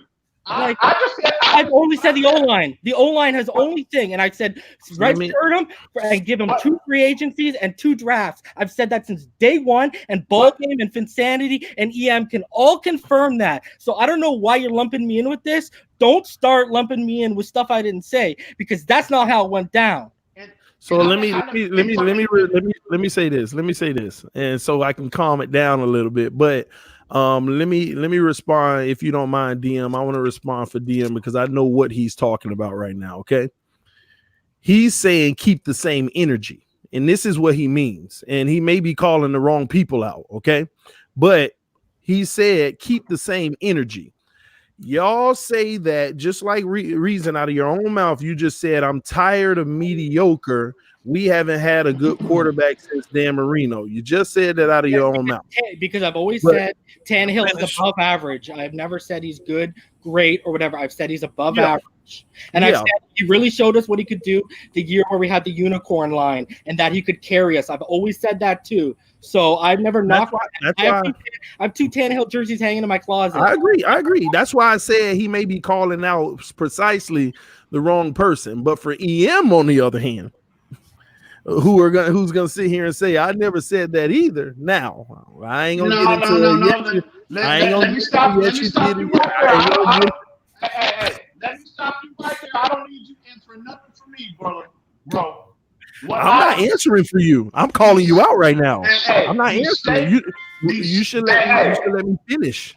I'm calling you out. I'm not answering for you. The last thing I would do is answer for you. Go ahead. You definitely speak for yourself. So to call EM out, EM has always driven a narrative that the reason why you need a player like Tua and you don't need a player like Tannehill is because a player like Tua will carry the team to the promised land. He will provide elite play at all times, and he will make the difference regardless. Even if you have less than an average team around you, or if you have franchise quarterback play, elite play from the quarterback, that's what's going to make the difference. And DM is basically saying keep the same energy, because y'all talk about how the reason, because this started with the question about the 14 picks and all of that stuff, and why would we go after a broke guy whenever we're not going to be able to fix the line and all of that. And y'all are, let me stop saying y'all, because people are going to think I'm lumping reason in when I'm not. Well, I did say I wouldn't give up 3 or 4 draft picks to move up when you Yeah, that's why I said I don't want to lump you into this. But in general, EM's like, we got all these draft picks, but at the same token, your theory is even if we don't have all the draft picks, we'll be fine because Tua Tagovailoa will be the savior. No. He's going to be different. Now, you need to stop. This is what you bring up. I'm gonna stop you right there. Then tell us what's the difference between the quarterback for us. I have always prefaced every statement I made about Tua Tagovailoa. I said I never made a projection and saying he's going to be the greatest quarterback in the NFL. I've never sat up here and said that. What I said was you can only grade him at this point, and the grade he's gotten from a college standpoint is favorable to every other. I'm going off reports. It's favorable to every other prospect at the same juncture since Andrew Luck. That's all I've ever said. And what I'm saying from a Miami Dolphins standpoint, if they are enamored with him, I said now I have stated that he has certain physical traits that are translatable to the next level. So, but I've never sat up here and said he's going to be the best. He's going to be the next Patrick Mahomes. I've never said that, bro. I don't know what he's going. I've always said I get to the next level and bust out. He might, but I'm talking about what the grade you have on him at this point. I've always been consistent about that. Always. I'm not talking about that. I'm talking about what you portray. Because when you criticize other QBs when they don't have everything, and this ain't even, and of course, people don't want to hear that. But you talking about relative to Ryan Tannehill or Josh Rosen? No, in general, Josh Rosen, any quarterback that doesn't have everything, when you consider them a bum, you consider them a bum, even though they don't have everything they need around them. I never said Tannehill was a bum. I never said he was a bum, bro. Okay, okay. If you want to even say Josh Rosen, okay. I said Josh Rosen was a bum. So once again, if you that's what gets to people. It's like that's why they say keep the same energy. Because when you got a player like Josh Rosen getting thrown in, because you always criticize me talking about, oh, you seen 2 good throws from Josh Rosen and you already deeming him the GOAT or whatever you be saying. That's accurate. I just watched the Preston Williams highlight film and he had more than 2 good throws, by the way. But okay. Yeah, you're right, because I watched that earlier. Yeah, brought the ball a few times. When you criticize players like Justin Rosen for not having everything he needs around him, or having a bad O-line that sacks him and do all this and hurry and all of that, when you criticize guys like that and people watch you saying those things, they just wonder to themselves, okay, what about Tua in the national championship when he looked like a bum? Oh, well, that was one. He looked like a bum in the national team, really, bro. For a guy like Tua, really? Oh, okay. No, it was a historically great D line that Clemson had. No. I said something. Go ahead. It was that D line of Clemson that made him look like that, though. Our D line was nasty. Let's get that up. But the thing is, if Tua comes into the NFL against a D line that do that to get him, are we going to make the excuses, or are we going to say, "Oh, look at this bum"? I'm not making an excuse. If Tua comes in and he does not perform up to my expectations, I will be as critical of Ryan Tannehill, of Josh Rosen, of anybody that don't perform. Yeah, see, because EM's expectation. EM, as soon as he comes in getting sacked and stuff, EM's gonna say, "But look at it, he ain't got no line." And this is why people say. Okay, see, like here's the thing, TD. See, here's the thing, TD. Hold on, here's the thing, TD. Like, go back to the Browns thing. Remember, I said I don't like placing the blame like on Freddie Kitchens when we were talking about OBJ. Well, if you listen to me talk about Rosen or you listen to me talk about Tua, it's me enamored. When I'm enamored with Tua, it's the traits. The things I don't like about Rosen are traits. You know what I mean? I don't blame other positions around him. Like, you've never heard me start. I will be the first to agree. I just said the ball game when you talk about Preston Wilson. I said Preston Williams dropped the ball this year sometimes quite literally. You know what I mean? So I don't take that away from Josh Rosen, but there's traits I see that have always been there and that haven't developed, grown, or been washed away that need to go away that I don't like. Now, when I look at Tua, I agree with what EM says. I see traits that are translatable in the NFL, i.e. how he manipulates in the pocket, his deep ball, et cetera, et cetera. Everything that they're not paying attention to. Everything that I'm not going to sit there and say that. I'm not going to sit there and say that. That's what you're saying, everything that they are not knowledgeable. No, I'm not. There it is. I'm not going to. I knew he was going to show up eventually. There he is. I'm not going to start blaming people. No, I'm not going to do that. But what I'm saying is, look at it this way. Look at it this way. Tua on one ankle versus LSU. Or look what Jalen Hurts fully healthy did against LSU. Look what Trevor Lawrence fully healthy did against LSU. And the defense was the same. Like, let's be, for example, a ball game. You love Derek Stingley. Derek Stingley against Trevor Lawrence, he allowed 33 yards. Against Tua, he allowed just under 100. You know what I mean? So those are little things I look for when I'm watching stuff. Exactly, bro. I don't just sit there and say, "Yo, this guy, that guy." Like, that's just me. Yeah, so I don't knock pieces around you. Stingley a dog, though. And Stingley did the best quarter of football. Again, that's why I tell people. That's why y'all think I'm insulting people when I tell them when I make the statement, get in the film room. I don't mean any kind of insulting at all. I ain't doing that. I make statements like that to help you. I had to get in the film room. I had to sit out in front of credentialed individuals that know that get paid to evaluate and break down film. I sit there and watch and I learn from them. So when I make a statement about get your behind in that film room, I'm doing that to help you. It's no insult. All right. Phins, talk to him, man. Talk to him. Okay. Hi, DM. How are you doing, good sir, today? Okay. I'm doing all right. Okay. Here's the thing, guys. And stirred up the hornet's nest. Here's the thing, because always blaming him. Always blaming him. I didn't say EM. I said DM. Oh, okay. It ain't all about you, bro. My bad, Phins. My bad. I'm sorry, darling. Go ahead. Okay, so here's the thing. If anyone knows me, everyone knows I'm big on defense. So when he says that, I understand what you're saying, DM, about us, making sure we give, each quarterback the due respect. I'm big on, having a running game and a defense. I've said that. It's on record in one of these streams. You guys probably have to go back. It's like a very long time ago in one of our first panel conversations. But I've always been big on having a power running game, hence why I was a fan of Kalen Ballage earlier in the year, and having a defense. Now, if you guys want to know what that can do for you, that can get you to an AFC championship game. Look at Jacksonville when they had, oh my gosh, Fournette and that defense, and look at what just Tennessee was able to do.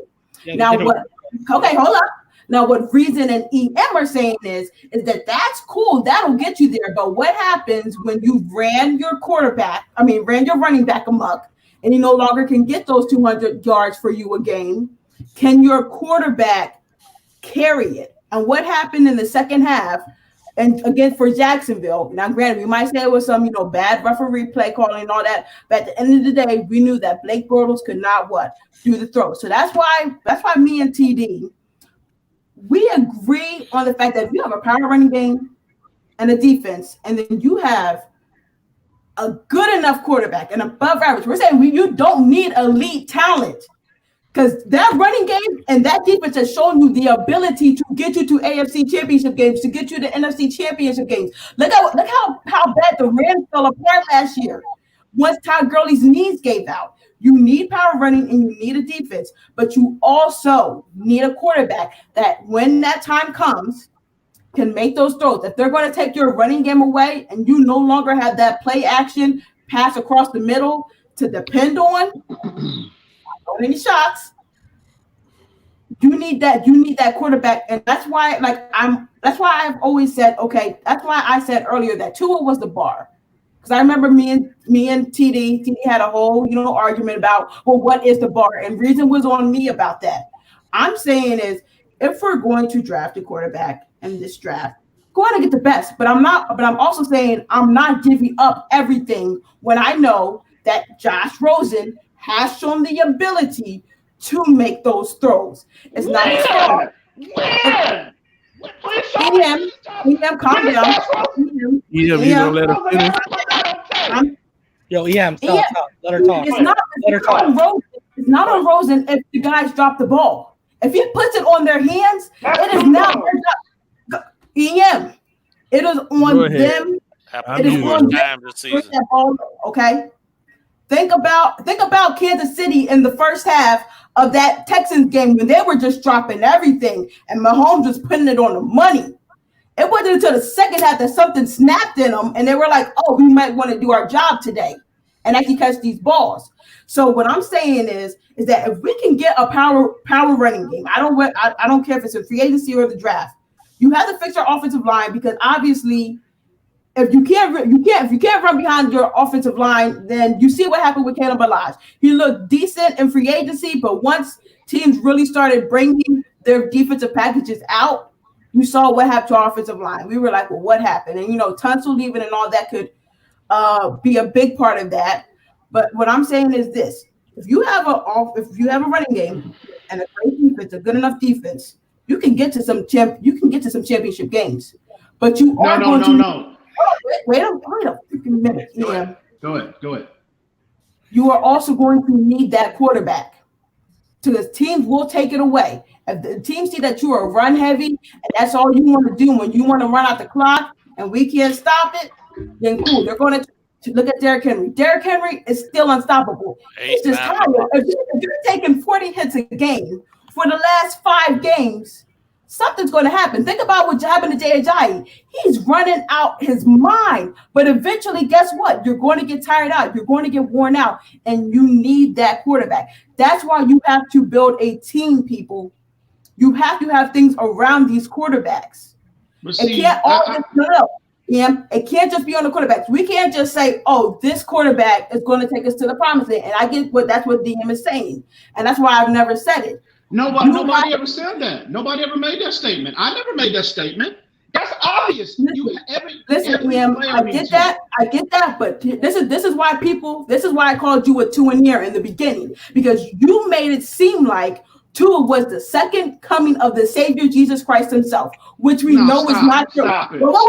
The way you talked about him, the way you talked about his evaluation was as if Miami could just drop Tua. You never, ever said, hey, how about we get to an offensive line? You never said that. All you said is if his health checks out. No, you said if his health checks out, right? You said if his health checks out and the report is good, drop Tua on our team and we'll be good. Right. I get that. The reason why we're saying is we don't want to give up all these picks is because you don't need a Tua-like quarterback to get you there. If you have a great running game, because my thing is like this: you will never compare Tannehill to Tua. No offense, TD, no offense to anybody who likes Tannehill, but coming out of college, you will never compare Tua to Tannehill. That's fact. No, I definitely would. But Tannehill still got to an AFC Championship game. Listen, Finsanity. I've never sat up here. Okay, I've never made that statement that we don't. That's obvious. Again, I'm making the assumption. First off, when we're talking about Tua, I'm talking about primarily from a draft standpoint.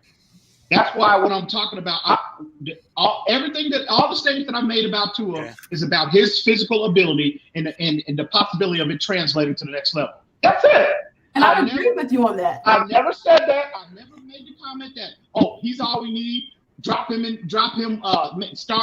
day one, and everything is going to be fine. No, I've never said that. It's obvious that every team, you have to build a team.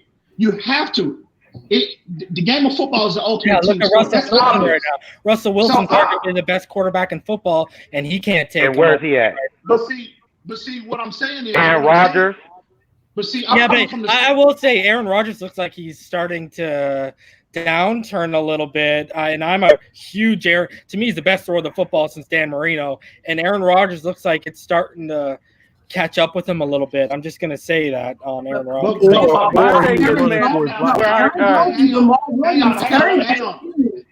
lot this year.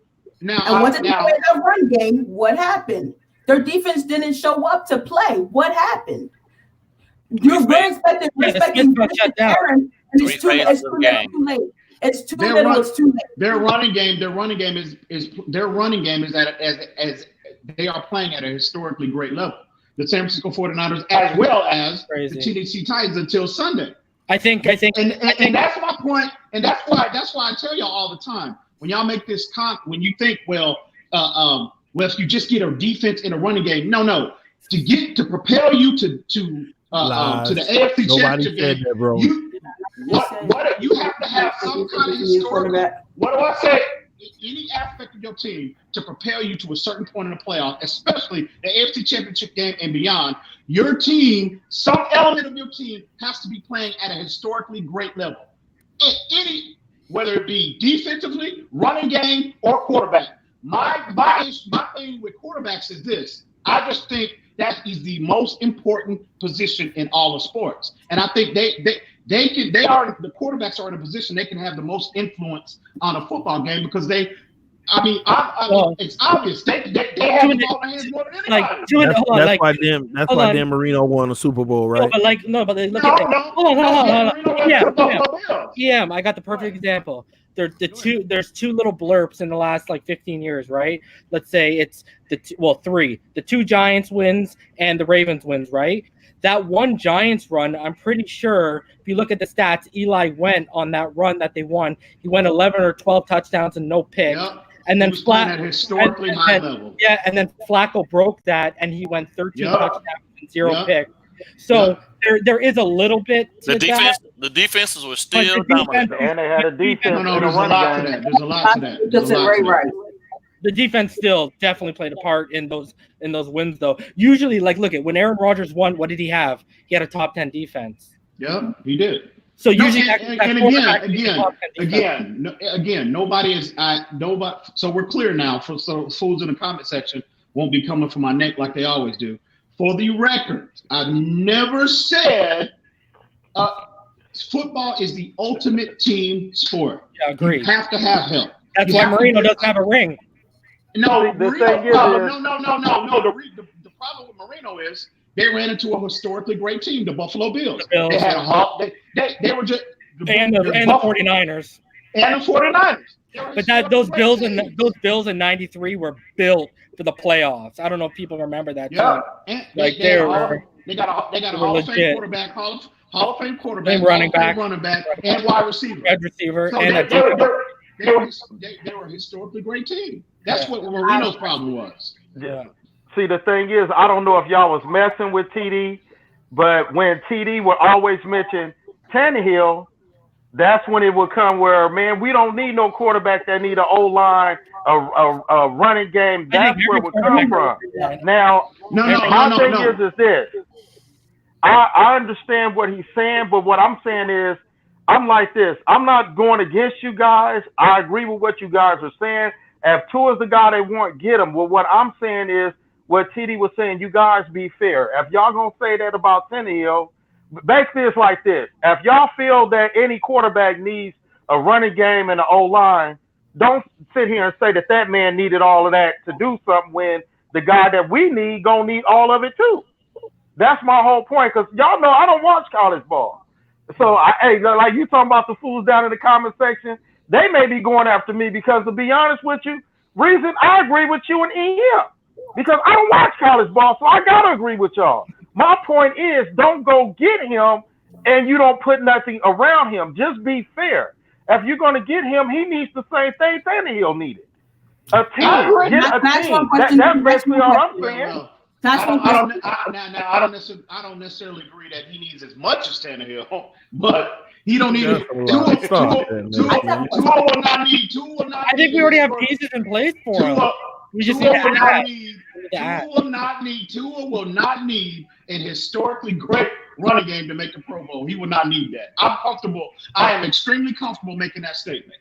But go ahead, Weezy. Go ahead. My bad. I was just gonna say, I think people are sleeping that we already have some pieces in place too when he comes here. Right? A lot of pieces. But I always say this, guys. Hold on. Y'all saying we got more pieces now? No. I said we had a couple pieces, and by that I mean like Devontae Parker and Preston Williams if he's healthy, and Gesicki if he continues to trend upwards. Those are good pieces to start on the receiving core. But anyways, one of the most enticing things about Tua is you can make the ain't nobody game planning for Hearns though. I know that you gotta. One of the most enticing things about him, Finsandy, everyone listening, is guess what? You can use there's no excuse. You can sell the hip, you can sell the ankles, and you can say, we got to sit him for a year, and we can properly develop a quarterback. And if we draft Love, who's to say they're not going to throw him out there in game 4 and start wrecking the kid because he's purely healthy? At least with the injury thing, at least we got an excuse we can sell to the fan base that we've all agreed is way too pushy when it comes to high draft picks, let alone quarterbacks drafted high, when these kids need to be developed properly and sit, learn, and fit. You know what though? You know what though? Hang on 1 second, Fitzgerald. As far as the fan base is concerned, I don't think they will be as impatient because we have Ryan Fitzpatrick, especially the way he played the second how well Yeah, how but well he played the second half if we of the get year. Fitzpatrick, they're going to start calling for Tua, and at least No, we I can tell don't- he's not ready. He's not ready. He's I still, don't see that. It's gonna happen. I didn't see Fitztragic at any point last I season. don't want to. I'm just saying you got to think of every possible Stop outcome. that, EM. Them first And 5 games. If they trade up to 3, if they trade up to 3 and draft Tua, some of our fan base will be waiting for the first. You know what? And you know what? And Waiting. that's and you know what? That's one of the biggest credits that I give our coaching staff that nobody has even mentioned that I've heard is the fact that we never saw the Fitztragic element to Ryan Fitzpatrick's game. We never saw that. Now I'm not saying he played, he played at a Pro Bowl level every game, but we never saw the 4, the 3, the 4 or 5 picks. I mean, how we've seen what he's done in Tampa Bay and every other place that he's been to. We never saw that rear its ugly head this year. And it's those new. And it's. But go ahead. TD, right? Hey, Engraven, how are you? It's nice to see. What's her name? That you're back here. TD and everyone in the comments section. I just have one question. Over the last couple years, we have seen, some great. I'm not going to say great, but some really, really, really, really, really, really good offenses. Correct, and they've made it to the Super Bowl. Correct. Will you all guys agree with me? That's some really good offenses with I guess. Good quarterbacks because they're putting up these historical numbers that what's the name. But what happens when they go up against The great defense. I rest my case. I don't even want to be a lawyer anymore. I don't even want to be a QB advocate. I just want to say that me and my defensive side is willing to chill at anybody's Super Bowl party as long as we're Bro, the San Francisco 49ers is about to wreck Mahomes. It's not even funny. But how easy is you act like that's so easy to find Hall of Fame players? No. But I said on your defense. You act like that's an easy task. What? EM, but that's what but that's what you should be building for. Didn't Brady beat the Legion of Boom? Off of a dumb pass. A dumb play call. Hey, no, he didn't beat him. Brother did. Hold on. What happened to Brady? Brady didn't beat them. Brady didn't beat them. The defense did. The Patriots defense did. The defense did. So he didn't put up someone. The defense did. Some touchdowns. Did Brady put up enough points? Had Demarius Thomas, Emmanuel Sanders, Thomas, 50-some touchdowns, and what happened? Oh, no. I don't want to know nothing about it no more.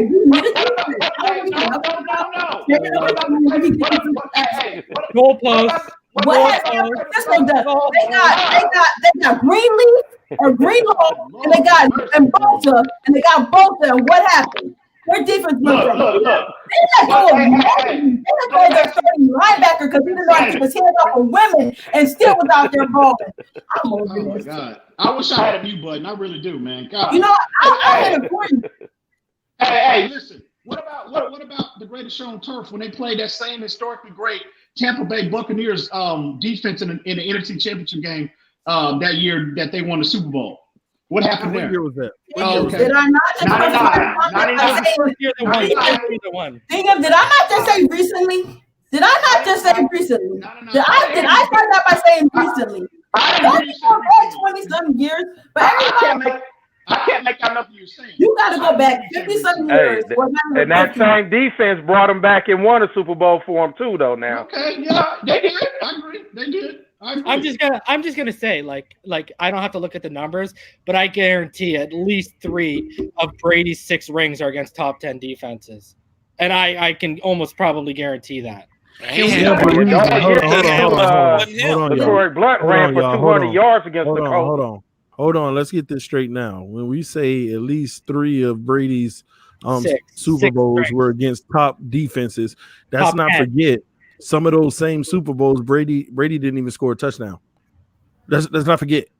Recently, that was last year. Yeah, but regardless, their Super Bowls, Brady wasn't even productive in the defense showed up. If he had a defense against Philadelphia, he for 505 yards. TD. Don't say he wasn't productive. And that defense was decent. TD, don't.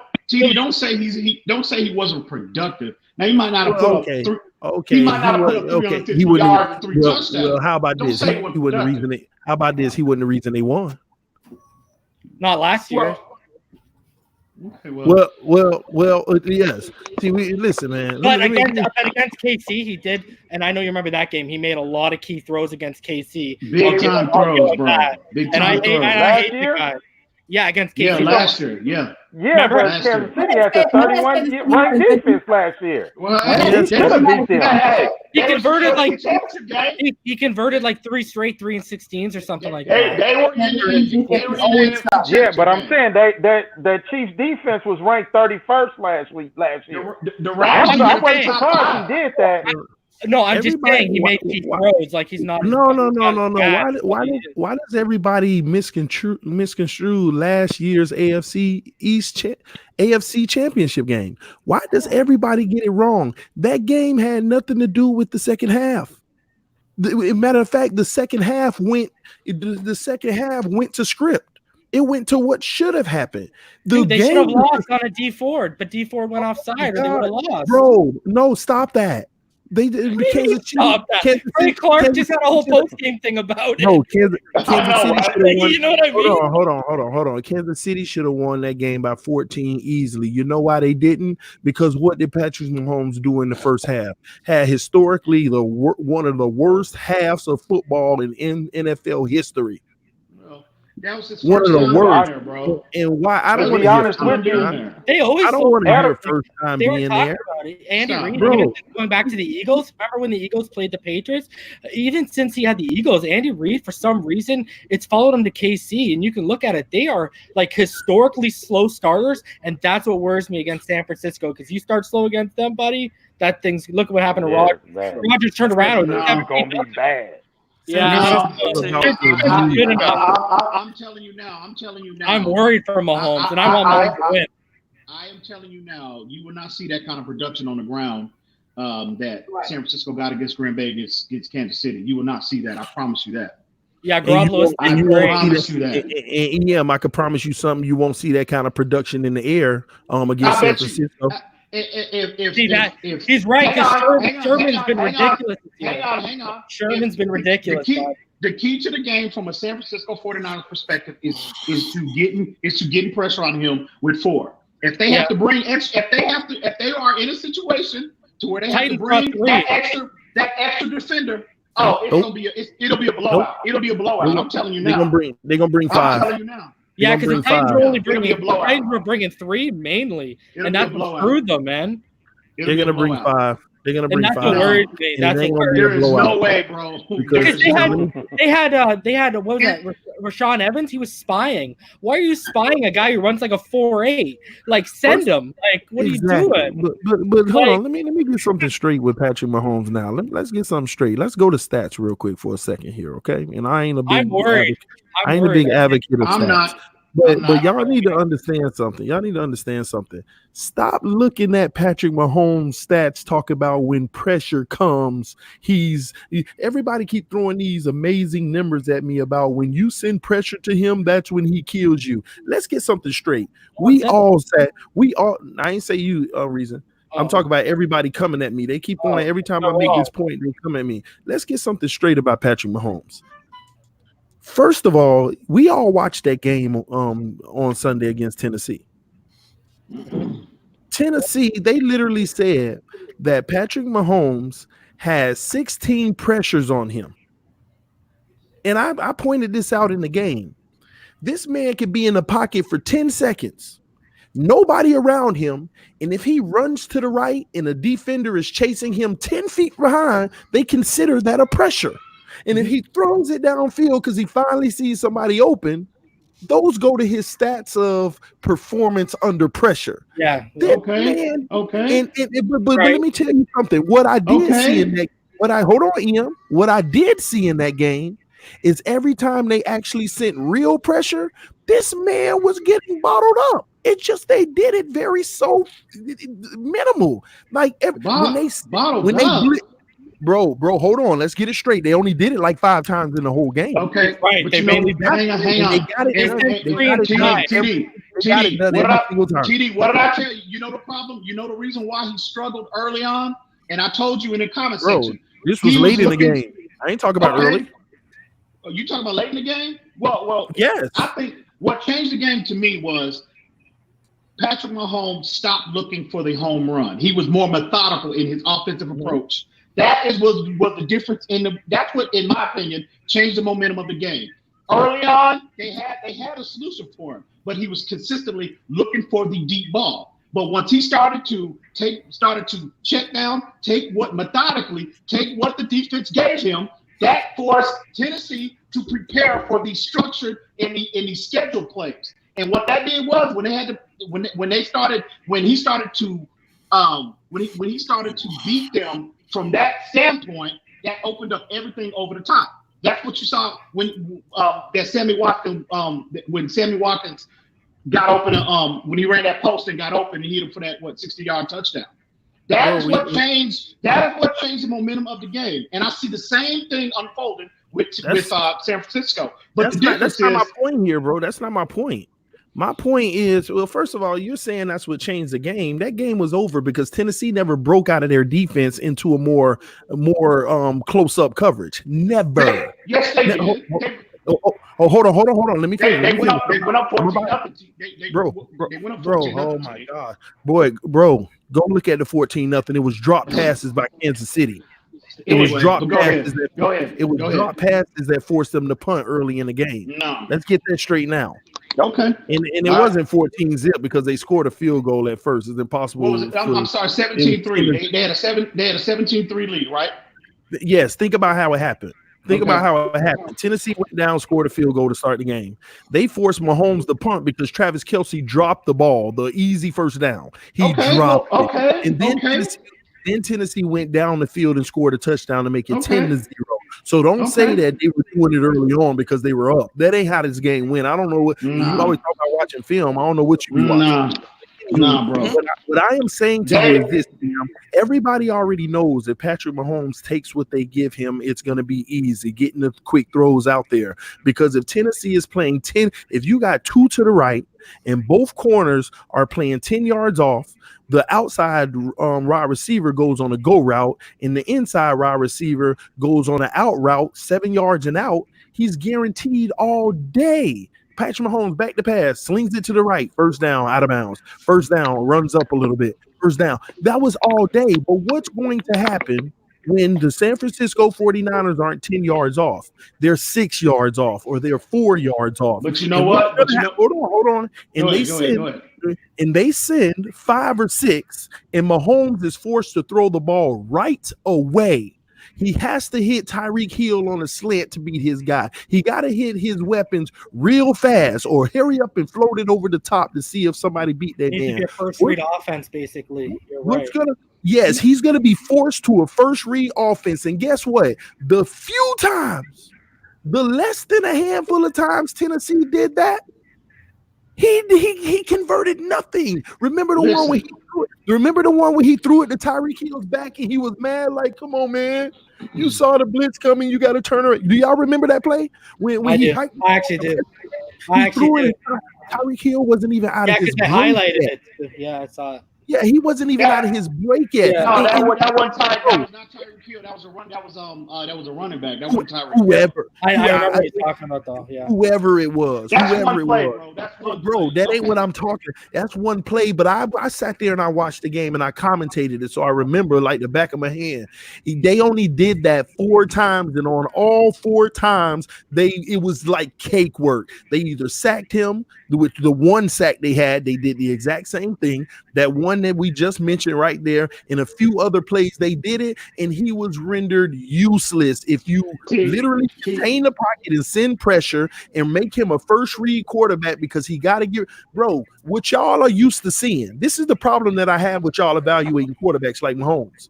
What y'all are used to seeing is defenses so scared of him that they play 10 yards off. They play that bend but don't break defense, which says we'll give you the time you need. We just want to try to defend and hope you make a mistake first. TD, let me say something. Let me say one thing. Let me interject here. Okay. this is why I'm saying it'll be a favorable matchup against San Francisco, because San Francisco is not a man.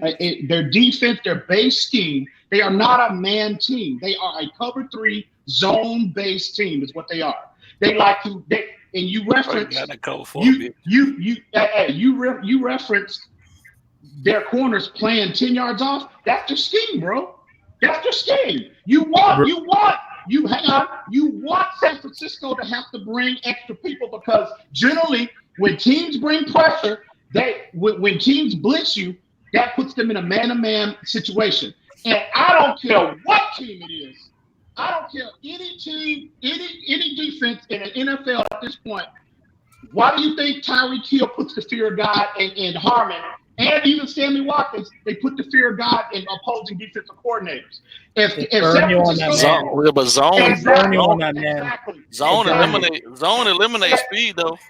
Yeah. Well, okay. But he's saying if they have to bring extra rushers, it usually forces you into man. Y'all are missing. Hang on, TD.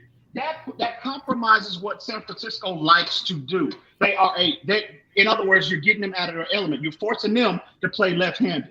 If they are in a situation where they have to bring help, they have to blitz, something they are not accustomed to doing and comfortable in doing. Oh man, it'll be a blowout. I'm telling you now, it's gonna be a blowout. Bro, this is what you fail to realize. This is what you fail to realize. Because what Patrick Mahomes will do is, if they're gonna bring 5 and they're gonna bring 6, all he's gonna do is leave the running back in, and he's gonna check. He's gonna make the proper correction as far as the offensive line is concerned, and he's gonna leave his running back in. And if you blitz and you compromise your defense to where they match up one-on-one with Travis Kelce, Tyreek Hill, Sammy Watkins, and Demarcus Robinson, are you serious? Yeah. Bro. Burner. This is what y'all keep on failing to realize. This is what y'all, bro. I don't think they'll need to bring 5 or 6 to get pressure. I don't think just because you say it don't make it right, bro. Just because you say it don't make it right. What I am trying, I did my research. Do I need to pull up the film? Do I need to pull up the film of the AFC Championship game in the first half when the Patriots were bump and run and they were 7-5? Do I need to pull up the film? Hold on.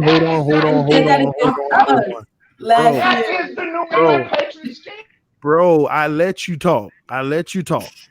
Well, you keep on saying that's the New England Patriots team. What you fail to realize, I don't care what San Francisco run. When they played the Green Bay Packers, half of their plays were man-to-man. I don't care if they switch out into they 3-4 or cover 3. I don't care. When they played San Francisco, majority of the plays they ran on defense was man-to-man. Richard Sherman right there in the box on a wide receiver. The outside guy 6 yards off the wide receiver, and they didn't just send 4. They sent 4 a lot. But they would send 5, they would send 6, they would mix it up, and they would get Aaron Rodgers off of his cue early in that game. Now, when it went to the second half, just like the Patriots in the AFC Championship last year, for some reason, in the second half, they went back to their normal, backing up, trying to play prevent, because they trying to keep the lead. They went to just like last year, Mahomes ate them up in that second half. Go look at the 2 different halves of last year's game, EM. Go look at the 2 different halves. In the second half, you're going to see the Patriots cornerbacks playing 8 and 10 yards off the line in the second half for the entire second half. And for the life of me, I didn't understand it. And in the whole first half, they bump and run, sending 5, it looked like they sending 6, but they sent an overloaded 4 from one side and 1 from another side. They were doing all kind of pressure packages. They were man to man. I don't care if you got 5 speedy receivers. The first one you look at better be open, because if he ain't, Patrick Mahomes going down. That's the point. It don't matter if you got 5. You can only send 1 if they send a 6. You can only get 1 read if they send a 6. Do you think the Niners defensive line is absolutely godly? So I don't think they're gonna have to send 5 and 6 as much as we assume. But they will. You better hope. I think they'll still get pressure off 4. I think they'll still get pressure off 4. That's what I was gonna say. That's what I'm saying. Reason. Let me tell you why they're going to send 5. Let me tell you why they're going to at least send 5. Because if you look at the green, if you look at, they don't even do that in their scheme, bro. That's what I'm trying to tell you. But they did it. They did it against Aaron Rodgers, though. What I am saying, bro, is this. What I'm saying is this, TD. If they cannot generate the pressure that will be needed to disrupt Patrick Mahomes enough to point where if they can. That's what I'm saying.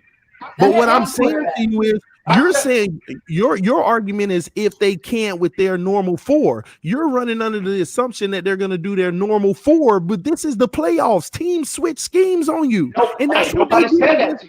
That's what they did against Green Bay. And to Reason's point, they're not going to go with the godly 4-man rush. And let me tell you why. They know that they're going to get there at times, but with the godly 4-man rush, sending that extra guy is a guarantee, bro. That's the point. When Nick Bosa listen. Hey, and if you recall, when they did bring pressure and they compromised Richard Sherman and put him 1-on-1 with Devontae Parker, what happened? That was a 60-yard strike he threw to him. Devontae Adams.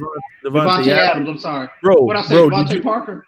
What I say, Parker? My bad. Yeah, Devontae Adams. He got compromised. Right? If that's Tyreek Hill, he got Parker. Situation. If that's Tyreek Hill, he's hitting his head on the goalpost. If that's Tyreek Hill. Bro, here's what you're failing to realize. First of all, that was late in the game. And if you looked at Richard Sherman, and all y'all saw Richard Sherman chasing that man looking like he gassed, first of all, right? Second off, bro, the only reason why is because he rolled out. Did you not see what Aaron Rodgers did on that play? No, he was in a pocket, bro, when he made that throw. He was in a pocket. Hold on. I thought he was running to the right when he flung it up there. He was in a pocket, bro. He stepped up in the pocket and he made that throw. They sent the blitz. Yeah, they picked it up and he checked and he left it. He made the check at the line of scrimmage, left his running back in there. His running back, Aaron Jones, picked up the blitz, which gave him an extra 1.5 seconds to survey the field and identify an extra 1.5. An extra 1.5 seconds to survey the field and identify the favorable matchup in that particular play. And he hit him on a 60-yard ball. Now, again, if they want to do that, that's not how that went down, bro. Okay. Right. Isn't Rodgers known for just throwing the ball up to Devontae anyway? Like, no matter, because he threw it into like an obvious double coverage at the end of the game where you had that safety help over the top, and that's why Richard was able to come and get that interception. But we're not going to talk about how Rodgers just throws the ball to Devontae. He's kind of more known the last 2 years for throwaways. Last year he set the NFL record. And your point is what? And this year and your point is what? He doesn't just toss it up. Who are you talking to me? Yeah. Rodgers doesn't usually just. Mahomes just doesn't do that. Mahomes does try to find the open receiver. So my thing is like this. All I'm saying is this. Like I said, bro, if they cannot generate the kind of pressure that they're gonna need with their front 4, I'm telling you. But that's because everybody. One thing is Exactly. What Jackson do to us when we were trying to send 4? Nobody is saying that it's not. That's the blueprint to winning in football. Who can generate the most pressure and rattle the opposing quarterback? That's the blueprint. It's not rocket science. That's the blueprint in football. So my point is, from a matchup standpoint, this is not, in my opinion now, Kansas City, me and my boys was talking about this earlier. I have never seen a team that can decimate an opposing team's defense without having a running game to lean on. Kansas City is the first team I've ever seen that. They don't even attempt to run, bro. I have never seen a offense get the kind of production that they have put up for the last 2 years, and they don't even attempt to run the football. And they're doing it regular season, and it's translating to the postseason. I've never seen that, bro. Never seen that. When have you actually seen people sending consistent 5 and 6 during the game against them? When have you seen it? Exactly. That is the only time I've ever seen it. And what did New England do? But you know why New England does that? is because they have a favorable secondary. That's why. They got Pro Bowlers in the back end. They got the best secondary. Are you saying San Francisco don't have a favorable secondary? Oh, hell no. That's not a again. Hell no. Bro, no. Hold on. They are a zone. There's a difference between a man team and a zone team. If they can sit back and play that cover 3 zone and generate pressure with their front four, their defense looks special. It looks all world.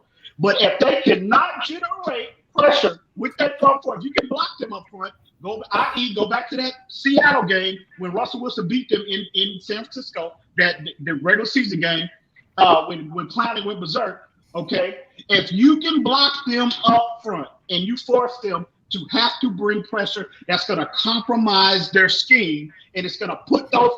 First of all, Richard Sherman has never been Richard Sherman has always been a cover 3 zone-based corner.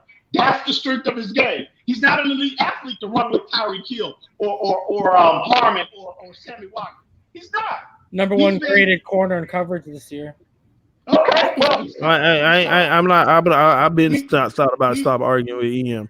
That secondary has very good players on it. No, I'm just saying. That's all. I'm on record. I've articulated what the matchups will be this Sunday, and we'll see how it comes out. We'll see how it translates. Just wait, bro. Watch. I agree with you. If they don't send more, bro. If you don't send more than 4, you're not beating Mahomes. If you don't send more than 4, you're not beating Mahomes. I don't know. That defensive line's pretty solid, man. If you don't send more than 4, you're not beating Mahomes. I just watched the game. Was D4 playing that last time they played Seattle? Because I know he was out for a while too, and they just got him back. Yeah, you're right. D4 will make a difference. He will. He will. But I'm not saying. The thing is, if that game comes down to Jimmy G versus Mahomes, 49ers don't stand a chance. So if Jimmy G just was 6 for 8 in this game, that game, they are the first team to win since the 71 and 73 Dolphins, coached under Don Shula, the first team to win since those two teams with under 10 passes in the game in the Super Bowl era. And I look at Jimmy G in the now I think he's a more skilled player than what Ryan Tannehill is. Right, what Ryan Tannehill is from a mechanical standpoint. But we'll see what he is. I look at him similar to what I looked at Tannehill. Okay, we'll see. When they take the running game away from him, when he's not getting 250 yards of production on the ground game, we will see the true evaluation. I ain't seen nobody be able to do that, though. Remember, nobody just ran for 4 touchdowns and just 220 yards. The most yards since Eric Dickerson in a playoff game. Yeah. Look what happened with Seattle. I'm not saying it can't. I'm just saying I'm just highlighting the potential matchup. That's all I'm doing. But I think this is the worst match. I think this is the worst matchup for Mahomes that he possibly could have hoped. I think it would have been better if he would have got the Packers, to be honest. Yeah, he would have been better. Because he would have only. I got a question for you guys. He only would have had to worry about the Smiths. He would have only had to worry about the Smiths, and he could have picked everything else apart. No. What do you guys think about? Would you guys? I know EM, you was talking about getting old boy from the Ravens, but I guess when you seen how the Titans ran on him, what would you think about Chris Jones taking that spot? Because he looked like he held up good against them dudes. Insanity, love, and life. Absolutely. Losing it. EM, I just found the play where Aaron Rodgers threw it over the top. We got to clip that reaction. And rushed. We got to clip that insanity reaction. What? That play where Aaron Rodgers threw it over the top was a basic 4-man rush. We got to clip your reaction to DM's question, because she just acted like a nuclear bomb just hit the earth. Because I want to know what you guys think about Chris Jones. No. I just thought it was funny. I thought it was classic. That's a meme right there. I like Chris Jones. Yeah, no, but I'm asking because I know Ian was talking about the gentleman from the Ravens, and once he said, he was like, man, them Titans dudes, the way they just was moving him out the way, he's like, nah. In all fairness, that was the one player where he said, if you drop him in, that'll make a difference. But he said to the run game. So yeah, that's what I'm saying. That's what I'm saying. I know he said that, but what I'm saying is instead of getting him, because I see how Chris Jones handled the O-line. He was actually getting pushed.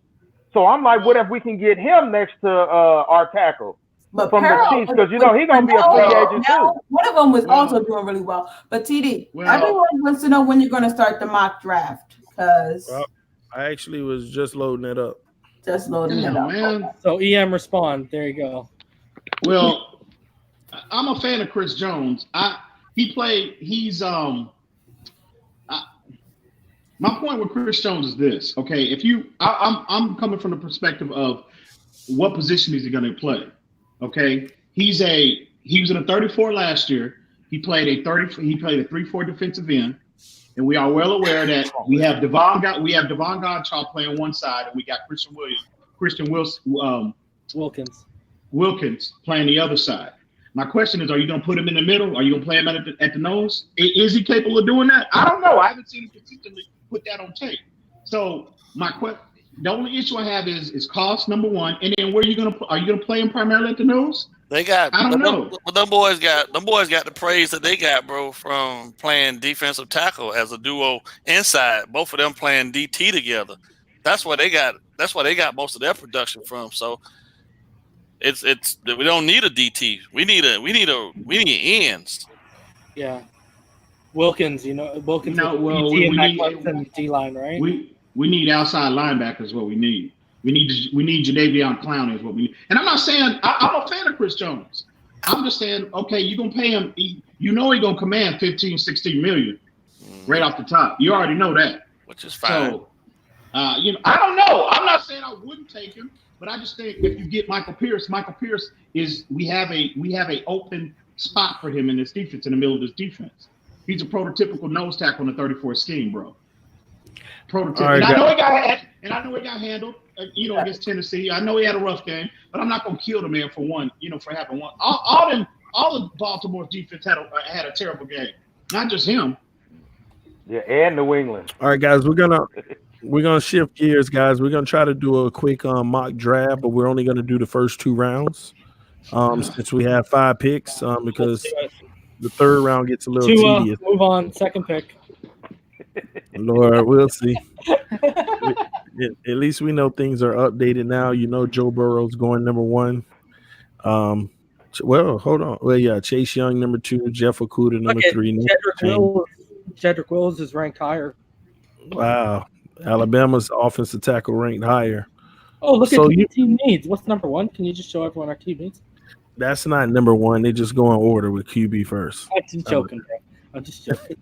But this is interesting here, y'all, because we never had this scenario in a mock. Because remember, we said if Andrew Thomas is there at number 5, what will we do? So I just want to hear from you guys. What would you do in this situation where you still got Andrew Thomas on the board, but you also got Tua Tagovailoa at number 5, Reese?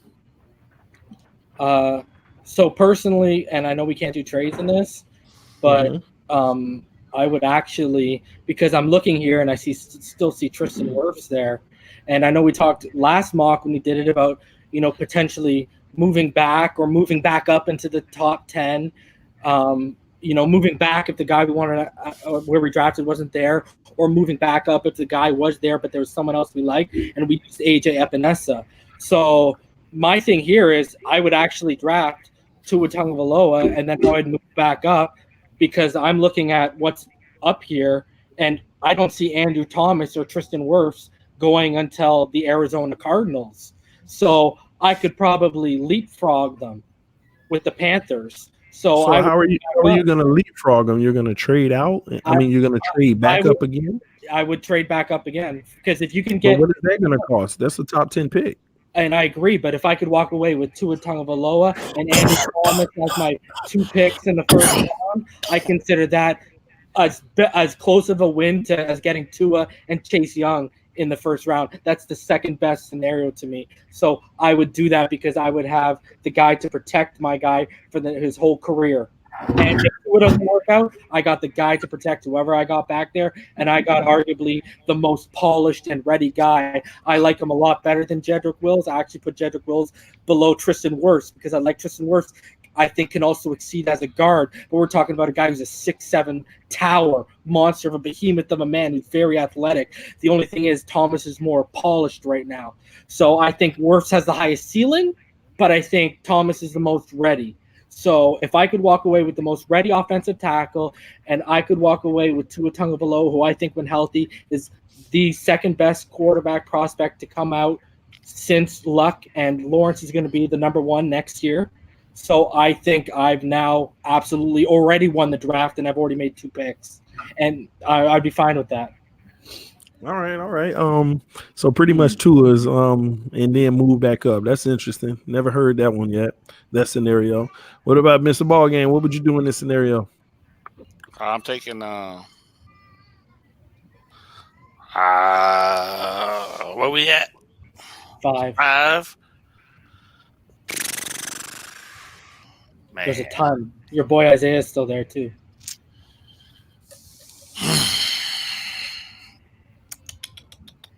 I'm going protection, man.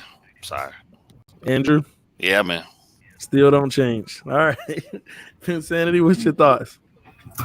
Oh man, you guys know I love defense, and I would love to see our defense, wreaking havoc on Sam Darnold and Josh Allen, because Josh Allen. Who? Give me a second. Josh Allen seems to just, like to run on us for no reason, apparently. But I believe that Rosen can get the job done if he is protected, if he has a pocket. So give me Andrew Thomas. I know there's other guys later on the defensive side that we can get. So I need someone, if we're not, going to trade for a quarterback or get Tua. If Josh, you're going to give Josh another year and wait to see what happens next year, let me get Andrew Thomas. So at least we can say we tried to help Josh if we're going to go with him next year. But there's so many questions with our quarterback that we do need someone to protect whoever we're going to have back there. Obviously, we saw what this year was in a nutshell. Nice. So Andrew Thomas. All right, EM. Tua. Next question. DM, what's your thoughts, man? I would take that tackle as well. Andrew I would Thomas? take Thomas as well. Yes, sir. I'm gonna want some protection for the guy, man. Looking at what's on the board right now, and y'all tell me if I'm wrong. Are the Chargers? Are the Chargers? Yeah. Are the Chargers looking for a quarterback? Yes. Yes. Are the Panthers looking for a quarterback? It depends if they're keeping Cam, but I think they might keep Cam with Matt Rule from Baylor and let it ride out. And they brought in Joe Brady. I don't know, man. There's a lot of rumblings coming out of Carolina, bro. Cam might be on the trade block. I don't think there's going to be a better. I don't think there's been rumblings. There's been rumblings of just keeping him one more year. While that's what I've heard. I've heard they want to keep him one more year while they allow Tua Tagovailoa to sit. I've heard that. I have not heard that. Yeah, I've heard that too. I've heard they wanted Burrow. That's what I heard. I heard they wanted. They're not going to get Burrow. Cincinnati made it clear today they're not. And that was why, because they were going hard after him. But I've heard that Carolina is considering keeping Cam Newton one more year if they were to take the chance on Tua Tagovailoa. I've heard that, but I didn't care when I heard it because I didn't want him. But my thing is, I'm actually on the phone right now at number 5, and I'm calling the Chargers. How bad do you want Tua? I'm calling Carolina. How bad do you want Tua? Hey, John Gruden, are you interested in Tua? I'm calling. I'm calling number 6, I'm calling number 7, and I'm calling number 12 to see how bad they want them. And if I can pull out another first and a second rounder on top of their pick with the swap, I'm making that move first and foremost. But in a world where I don't have that opportunity to do that, I'm sorry, I have to go with Andrew Thomas. And I know our last mock draft, we came up with that scenario. It's just that for me, again, Tua Tagovailoa, he's going to be sitting a year. And the crazy thing is we're going to have to wait a whole year just to get an evaluation of him on the pro level. And it could be awesome, but it's still getting an evaluation on the pro level, and we got to wait a whole year for that. Well, why do you say a whole year, TD? It should be a whole year for any quarterback. No, but what I'm saying is usually you'll at least get some playing time in preseason. You get to see. He's gonna have a pro day. It's already come out. Hey, what did Flores say about Josh Rosen? We see him every day. We got a firm evaluation on him. We see him every day. Do you not say that? Yeah, because they got some pro film on him. No, well, he said in addition to pro film, he said, but we see him every single day. We have a firm evaluation on Josh Rosen. But they got pro film. But we're talking about pre-draft versus post-draft right now, Ian. See, we want to know. We want to know what he looks like. See, what they got to do with Rosen, they got to look at Rosen's college film and his Arizona pro film. For Tua, they don't get nothing but collegiate film. So they see him in practice every day, bro. They see him in practice every day. Yeah. No. What do you mean they see him in practice every day? What are you talking about? That's what he said. He will be healthy enough. He will, according to reports, they're saying that he. Excuse me, y'all. I'm sorry. What's that? No, man. Go ahead. No, EM. You're saying he'll be healthy. He getting killed. He getting killed on Madden right now. No, I'm not. I'm winning, actually. Thank you very much. I think you misunderstand. Somebody give him a dose of what I gave to him last week. But go ahead, TD. I think you missed something. Oh, wait, hold on. I didn't know that. They said there's a trade button right here on the right corner. Yeah, that's what I said. I'm not paying for that. That's premium. Oh, really? That's whack. But you know what I was gonna say? Let's be honest with yourself. Let's all be honest with ourselves. If this draft scenario is sitting like this, you guys really think they're passing up? If he falls to 5? Andrew Thomas. What? No, you're using your heart, not your head. I'm not using my heart. I really do believe, just like you're using your heart, thinking we're going with. No, I'm using my head. Okay, then how can you judge somebody else using their heart and head just because it ain't your heart and head? Because the difference is, if you actually watched a lot of film on this guy, you'd be saying they're not passing on this guy. I know. I watched a lot of film on Andrew Thomas too, and I said they're not passing on this guy. No, you haven't. That's the matter. I'm not entertaining your opinion right now, but that's what I'm saying. Y'all try to force other people's opinion. Y'all try to force y'all opinions. Let me not say y'all. I'm not forcing anything. I'm just saying. Let me not say reason. I said let me not say y'all. Or at least EM tries to force his opinion on people, like other people can't have theirs. Like I said, I watched enough film on Andrew Thomas. Bro, I watched enough film on Andrew Thomas to say I'm not passing on that guy. And that's why majority rules. And we drafted Andrew Thomas with the number 1 overall pick for the Miami Dolphins with number 5 in the draft. At least we switched it up this time around. Oh, wait. Did we? No. But here's the thing, guys. We're not going to have the most accurate draft until after our free agency. And we see that's why I don't like these mock drafts. I like them because we can give knowledge to people who don't know too much of the reasons. Knowledge. Yeah, some people don't know some of these prospects. This will give people something to do throughout the week. Oh, let me look up this guy. Let me look up highlights on this guy. Oh, well, why do they like him here? Granted, we can't do something as accurate until we get through free agency, but we still don't know what they're thinking. Are they sold on Josh? Are they not? I just got a notification. The San Antonio Spurs won again tonight. Those Spurs go. Oh Lord. Anyway, but Finsanity's right in this regards.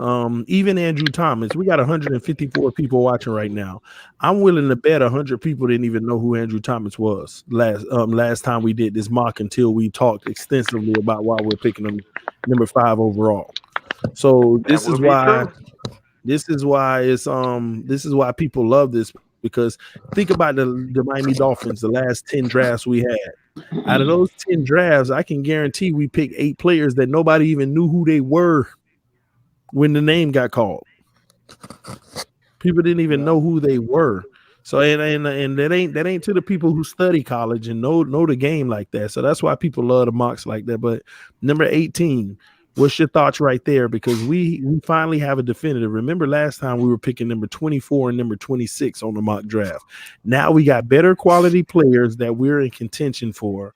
and we just missed out on AJ Epinesa at 16.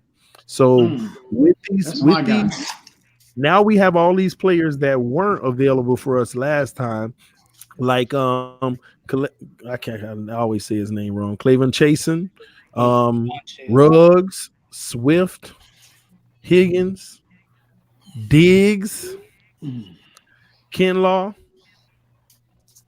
These are all players we didn't have the luxury of even talking about last time, but now that we're in that range, what would you do, Reason? I'm still, even though we're a couple picks ahead of what we were, because I think we were like 22 when we did this last or whatever. I'm still going Tyler Biadasz here. I mean, Tyler Biadasz. Yeah, put me down for the center too. Because I think right now, to be honest with you, this guy could end up being the best player of the draft. And did you? Hey, did he go? Reason. Did he go? Reason. Did he go? Reason. Go to the offensive lineman, TD. Yeah, but he should be up there. Interior. Reason. Did you hear your boy Travis's evaluation of him? The recent evaluation. Travis? Yeah. Yeah. Okay. He kind of ripped him a little bit. Bro, is Biadasz falling or something? Yeah, he's a lot of people. This all changed. A lot of people are frowning on him, bro. Yeah. Hold on, I can't even find him. I'm gonna have to really go. Just go by position. O-line, where is? It's all at the bottom. One more. There you go. What in the hell? How far did he fall? 83. Interior. Do you think that's really projected right now? No, this is their predictive board. Yeah, but predictive. All right. Well, I mean, can you just switch like, it to? I'm not taking Cesar Ruiz over him. Well, Moody's off an injury. I mean, Nick Harris is all right, but I don't think anyone on Washington is really great except Eason. But player ranking, he's 98, bro. Yeah. So last time he was in the top 30. Last time we did a mock, he was top 30. 24 or 26. He's been allegedly falling on a lot of people's draft boards for whatever So reason. would we really go grab him at 18? Well, the only other person I would thing I would address here, because I'm not a huge Diggs guy, is the edge, and it's too high for Weaver. So the only one I would really look at is Chason, and that's too high for Love, because I would be trying to protect Love with the 18th pick, and then I'd be trying to wait and see if Jordan Love's going to be there for 26, and it's too high for Jonathan Taylor. Now I'm good for you going Biadasz, bro. I'm just saying we don't need Henry Ruggs because he's a burner. We don't need T. Higgins because we basically have that in Devontae Parker. We can go Javon Kinlaw if we want interior, but he's still going to be there probably at 26. So what would you do? Is it Biadasz? Okay, show me who's edge. Chasen. Yeah, I know Weaver's gonna be there. Gross Matos. Gross Matos. Yeah, but look at he's gonna be there in this draft. You can already tell that. I don't think so. His stock is staying pretty consistent. 26. We pick at 26. We don't need Henry Ruggs. Right. It's too high for a back. We don't. What is there a right tackle still available? Go to offensive tackle. It's too high for any. Is Delpit still around? No, he's gone. No. And the best corner is Diggs, right? Because Fulton's at safety. McKinney's at safety. Yeah, but you could get McKinney probably at the end of the first. Or I like Ashton Davis just as much as McKinney. There's really no great linebacker available right now. Mm-mm. Yeah, I'd go Chason. I'd go in this position. I'd go Chason. You go edge or Chason. See, this is what scares me about the draft, especially if we were actually thinking about moving up to get rid of, and we can't. We're like at a head scratcher. I would trade back right here. See, now you're talking. So Chason is for you. What about yourself, Mr. Ballgame? Well, since now y'all just talked me out of out of Biadasz because he done dropped. Yeah, looks like he's gonna be there for a minute. I'm going with some more help in the secondary. Give me Diggs. Give me Diggs. Mm-hmm. Finsanity. Diggs or McKinney, either one.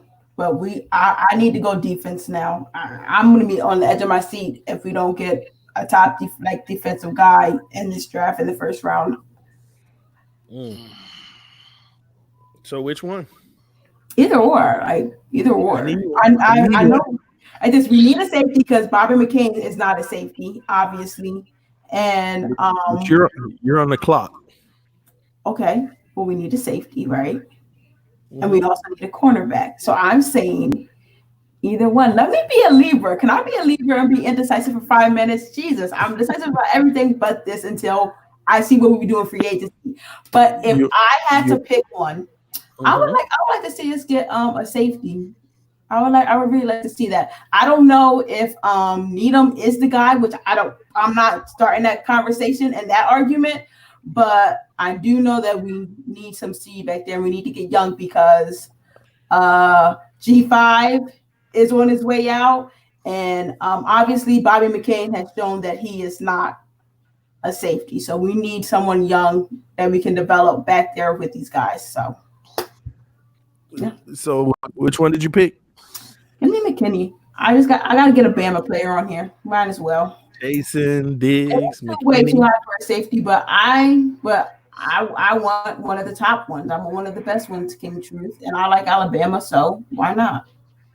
It's a mod. Like I said, we don't know what we're doing until after free agency. Let me dream a little bit. All right, let me see. Who you got, EM? I'm gonna go ahead and make my pick, my 18th and the 26th pick. We secured Tua services. Now I can sleep so much better at night. But I want a pressure player as well. He went 6 to the Chargers, just so you know. And that's why I would be on the phone with the Chargers. Oh, he did, didn't he? That's why I would be on the phone with the Chargers. Anyway, but I want I want a pressure player at this point. And if Gross Matos is available, I'm all over him. And then for 26, I'm going with Antoine Wingfield. Well, we'll wait on name. He may not be available. He's gonna climb. Remember that name. He's already getting a lot of buzz. So you got Gross Matos, so we ain't got no repeating. What about you, DM? Oh, I'll take that pass rusher that Reason was talking about, that dude from LSU. Yeah, I mean, you saw him in every big game. He was always around the ball. Yeah, that's the guy I would take. Whether it was a national championship against Alabama, he was in every play. I like his nose. My only question is how well does he hold up holding the point on it? He's a smaller outside linebacker. He's like, what, 245, I think? Yeah. Gross Matos is 6'6", 265 pounds. He's 250. But in this mock, he's 6'4", 250, bro. In this mock, he's going to be there. He's still going to be there. 6'4", 250. Oh, okay. Well, interesting. Yeah. But still, I'm gonna still go with. I'll still go with. Look at that. Can you read the first step explosiveness for me, TD? Yeah, I get it. This dude has rocket shoes, a jetpack, or something else strapped on him. Explosiveness is top shelf, and on reps where he's pressing for the edge, he'll command length and clean feet to challenge him. He's sudden and pace too. Upfield drive, step out of his 2 or 3 point stance, gains a ton of ground. Again, my question is how well does he hold up in the run game? That was the next line. That's the next line. It said his hand fits setting the edge against the run are excellent. Okay.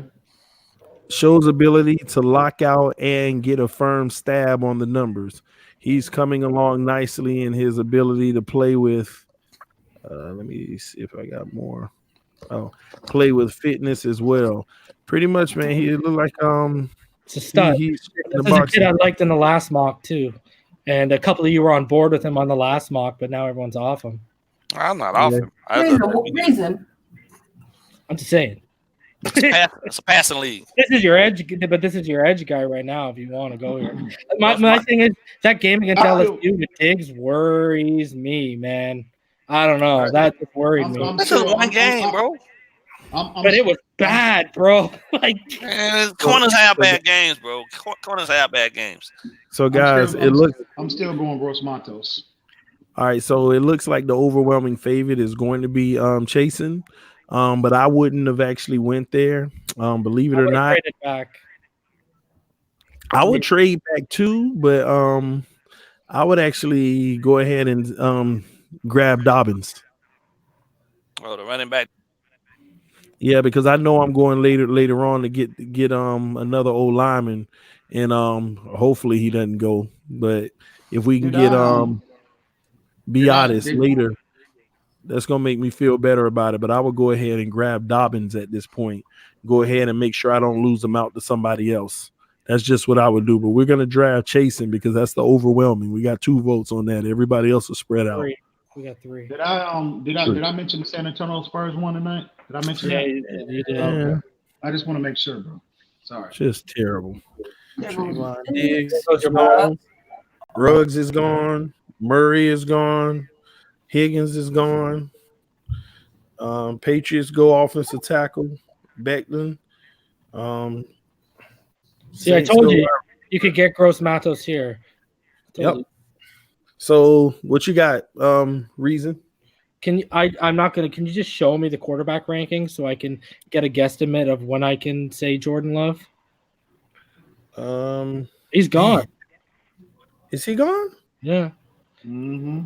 Oh, look, this is like very similar to my 14.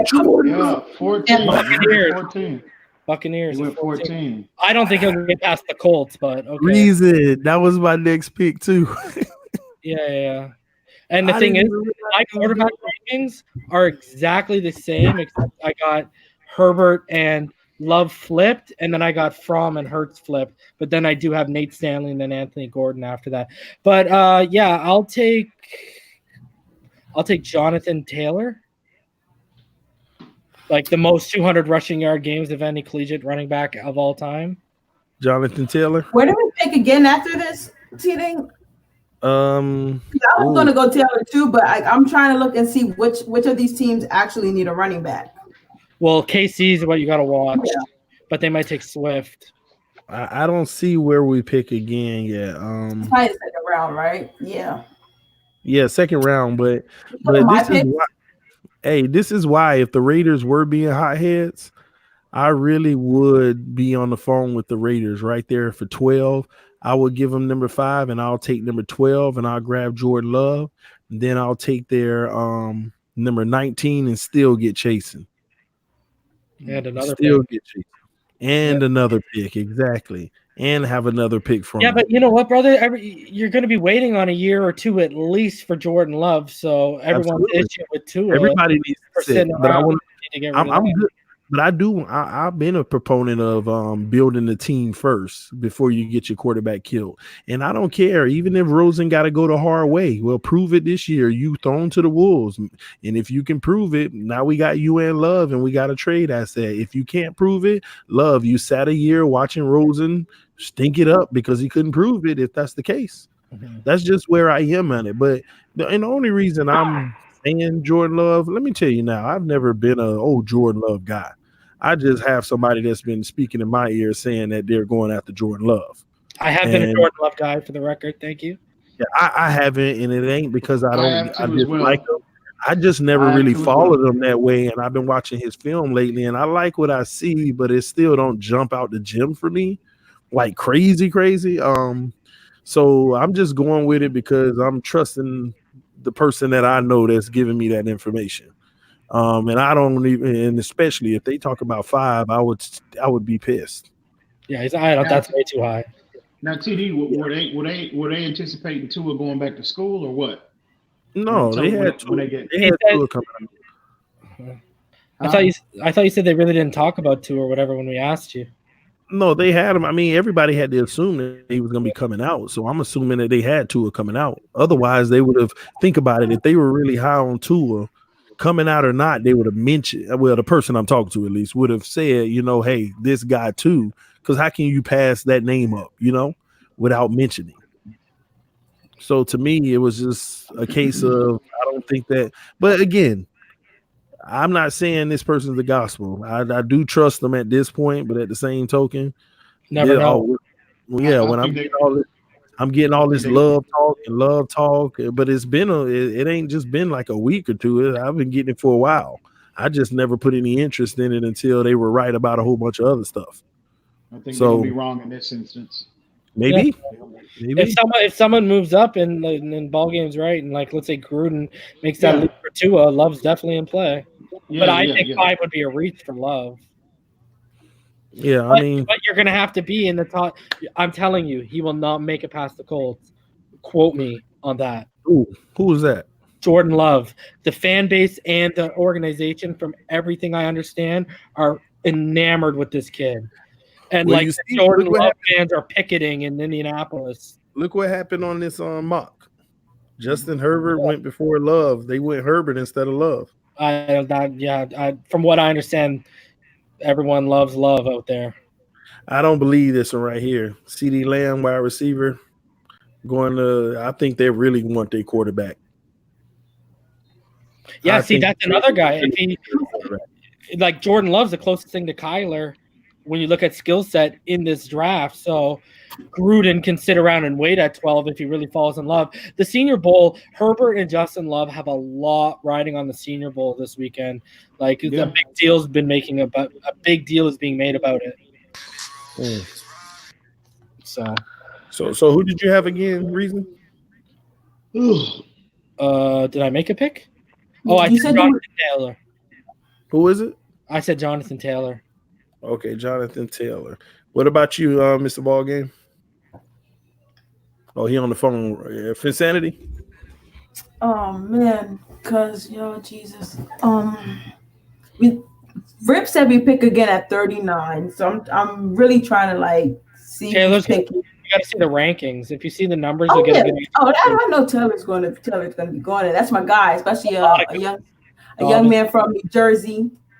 Jersey stand up. Oh, Jesus Christ. Because we're not getting Najee Harris now, so I can't bank on him, falling back and being Are you happy about that? Aren't you happy about that, though?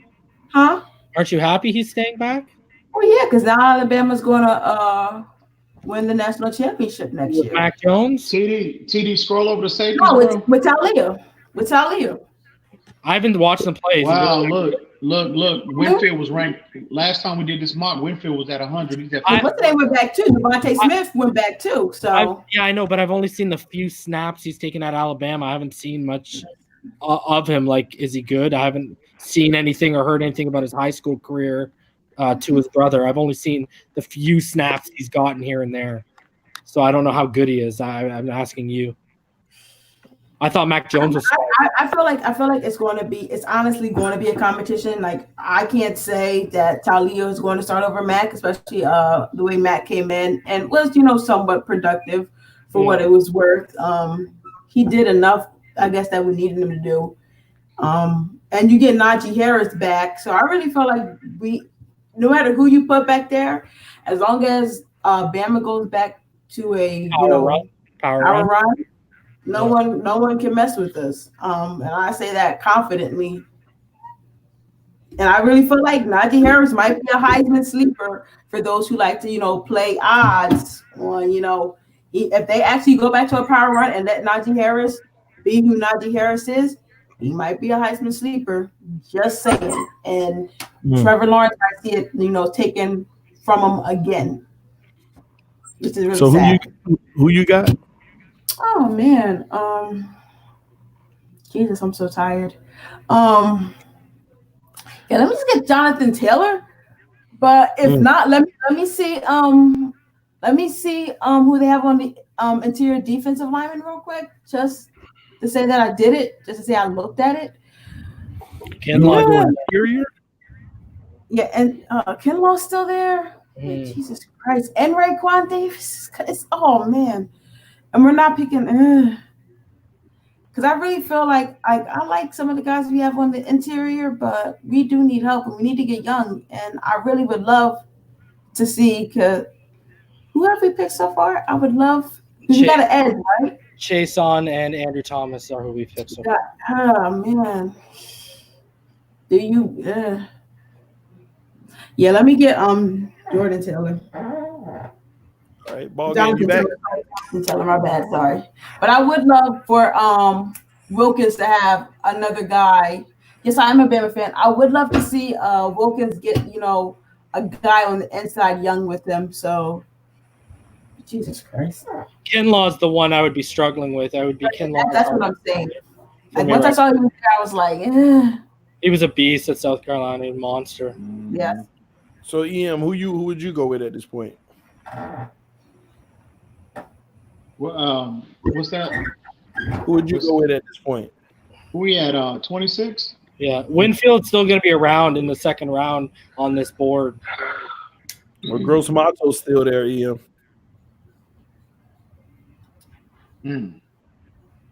Yeah, give me Gross Matos.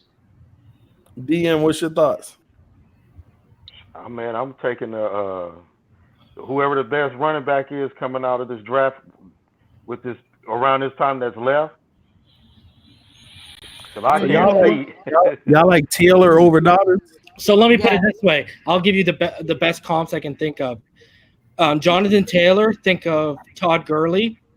J.K. Dobbins, think of Devontae Freeman, Tevin Coleman, right? And then DeAndre Swift, think of Melvin Gordon.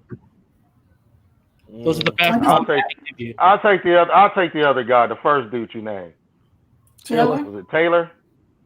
Yeah, I'll take him. Taylor's I wanted to take a center.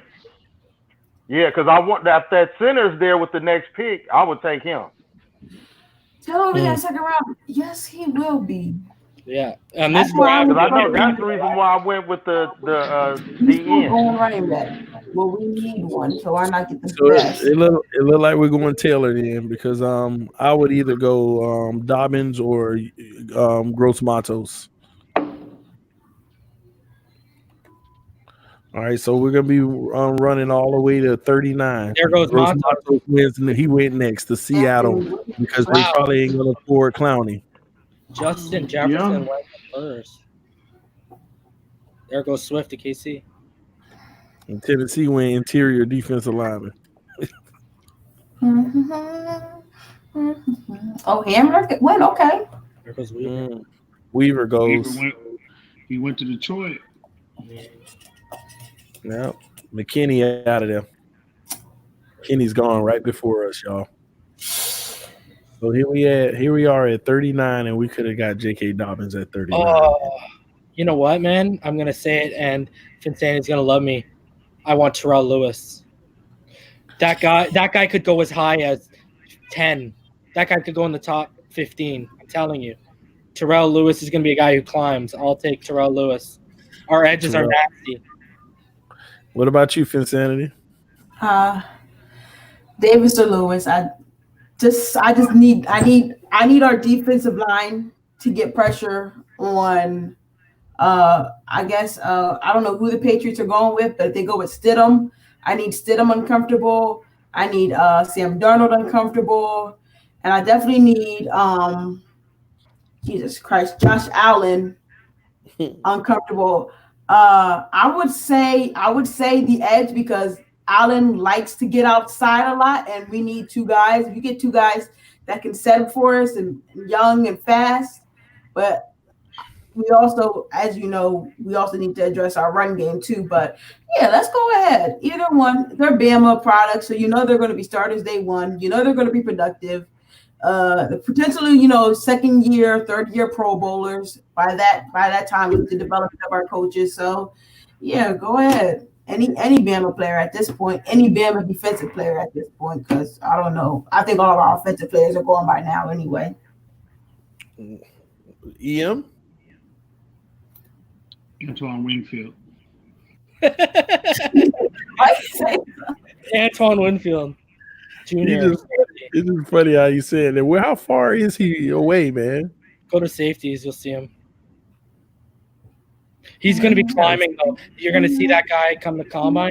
He's not far. He's not far. He's going to be. I've been telling you, hey, he was at 100 last time we did this mock. He's already up to 51. Watch. Once he go to the combine, actually, him and Davis are my favorite safeties in this draft. I like them a bit better than McKinney.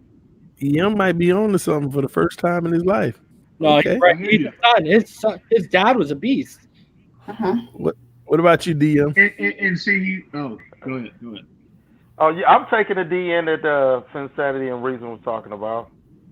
I want to build my trenches first, man. That interior. Trell Davis, yeah. Trell Lewis. Yeah. You know what's funny? Okay, what would you do at this point? Oh, I'm sorry. Oh, we can't hear you. Ball game. Can you hear me now? Yeah, we can hear you now. What would you do? You got the EM angle right now. Because this is what we got. I know you stepped away, but we went Andrew Thomas, Chasen, and then Jonathan Taylor. Okay, so we've satisfied the edge. Let me see.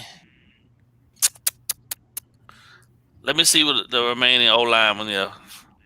Interior or yeah. No. Yeah, interior. Dang, man, Tyler.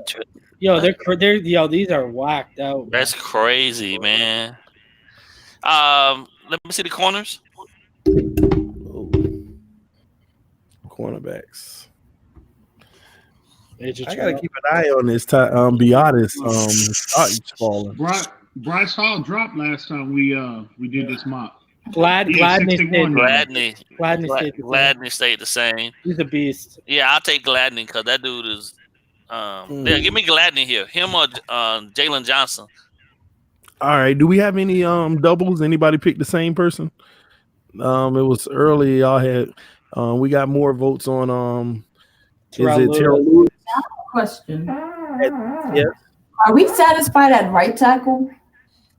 That's what I was asking earlier. Who are the offensive tackles? Davis, right? Because I like that kid Austin Jackson. Even though Austin Jackson's the left tackle. USC? Yeah. Yes. Is he still from USC? Yeah. From USC? Yeah. Can he play right though? That's what I'm saying. He's projected to go in the first round, mid-first. He might have already gone. Go search by He tackle. might He might be gone. What's his name? Austin Jackson. Yeah, he probably gone. Yeah, he's gone. Yeah, he's gone. Yo, this Prince kid, Prince Tego Wannago, this kid's the shit. He was good, man. He just got hurt. Yeah. Wow. And Trey Adams is going to be something good too, I think. This mock got San Francisco winning the Super Bowl, obviously.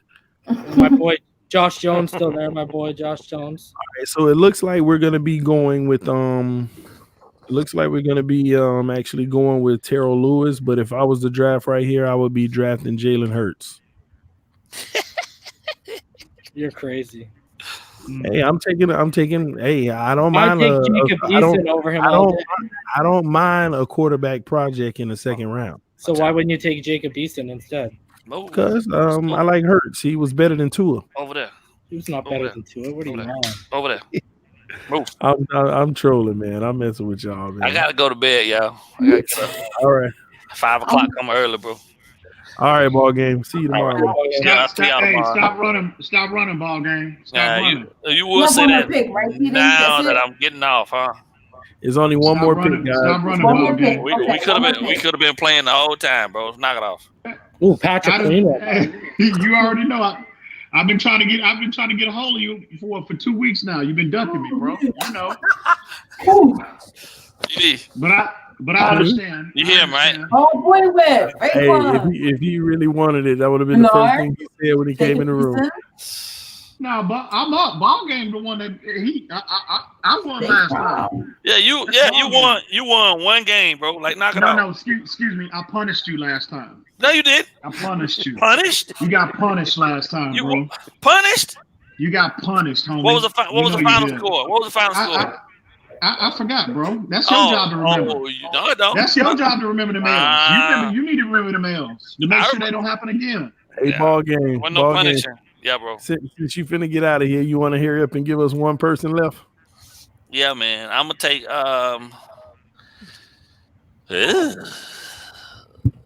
Give me I don't Ashton like Davis. Ashton Davis. I was just gonna say. Yeah. All right, Reason. What's your thoughts? Yeah, my thing is I was already just going on about them. I'll take Ashton Davis, who's my favorite safety in this draft, or I'll take Antoine Winfield, who is consistently climbing and has the ceiling to be the best safety in this draft. And another thing I want to say is watch this tight end from Notre Dame, Cole Kmet. He could potentially go in the first round. This kid's going to rise. Watch out for him. But I'll take Ashton or Antoine Winfield. Nice. Finsanity? I like Winfield a little bit more than I like Davis. I just liked how he shored up Minnesota's back end of the defense. A lot of people didn't see Minnesota coming from where they came from, and a lot of it was predicated on their defense and Winfield's play. So I would like him back there if we're going to go out there and get a safety. I would love to have Winfield Jr. That's good. That's good to see you coming around because you killed him on the last mock. I did kill him on the last mock. Yes, He's just you a did. younger version Anyway. he's just a younger version of Bobby McCain, man. Nah, bro. Little more athletic. No. Size wise, he's small, man. I don't like no small dude back there. He 5'10". He 5'10". That's bro. small for a safety. What is Earl Thomas? Who is Earl Thomas? Earl a unicorn, bro. Now, come on. He might be. He's a Hall of Famer. I'm telling you. Well, okay. Give Winfield a chance. Give Winfield a chance, bro. Yeah, I like Ashton, man. And I get safety, but we didn't get McKinney, King Truth. We didn't get McKinney. And I would love for us to get a safety eventually. And why I like him, he's a converted cornerback. Mm-hmm. We all know the responsibility placed on in our secondary. So he's got that. He's consistently put that versatility on tape. And the pedigree alone.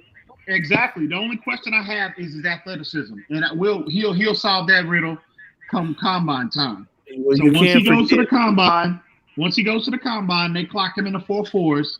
It's a wrap. He's also coming out. He also coming out as a sophomore, so that's a big ups. He's younger. He's still got more learning to do. Telling you, man, he could potentially be. He's that dude. A red shirt sophomore.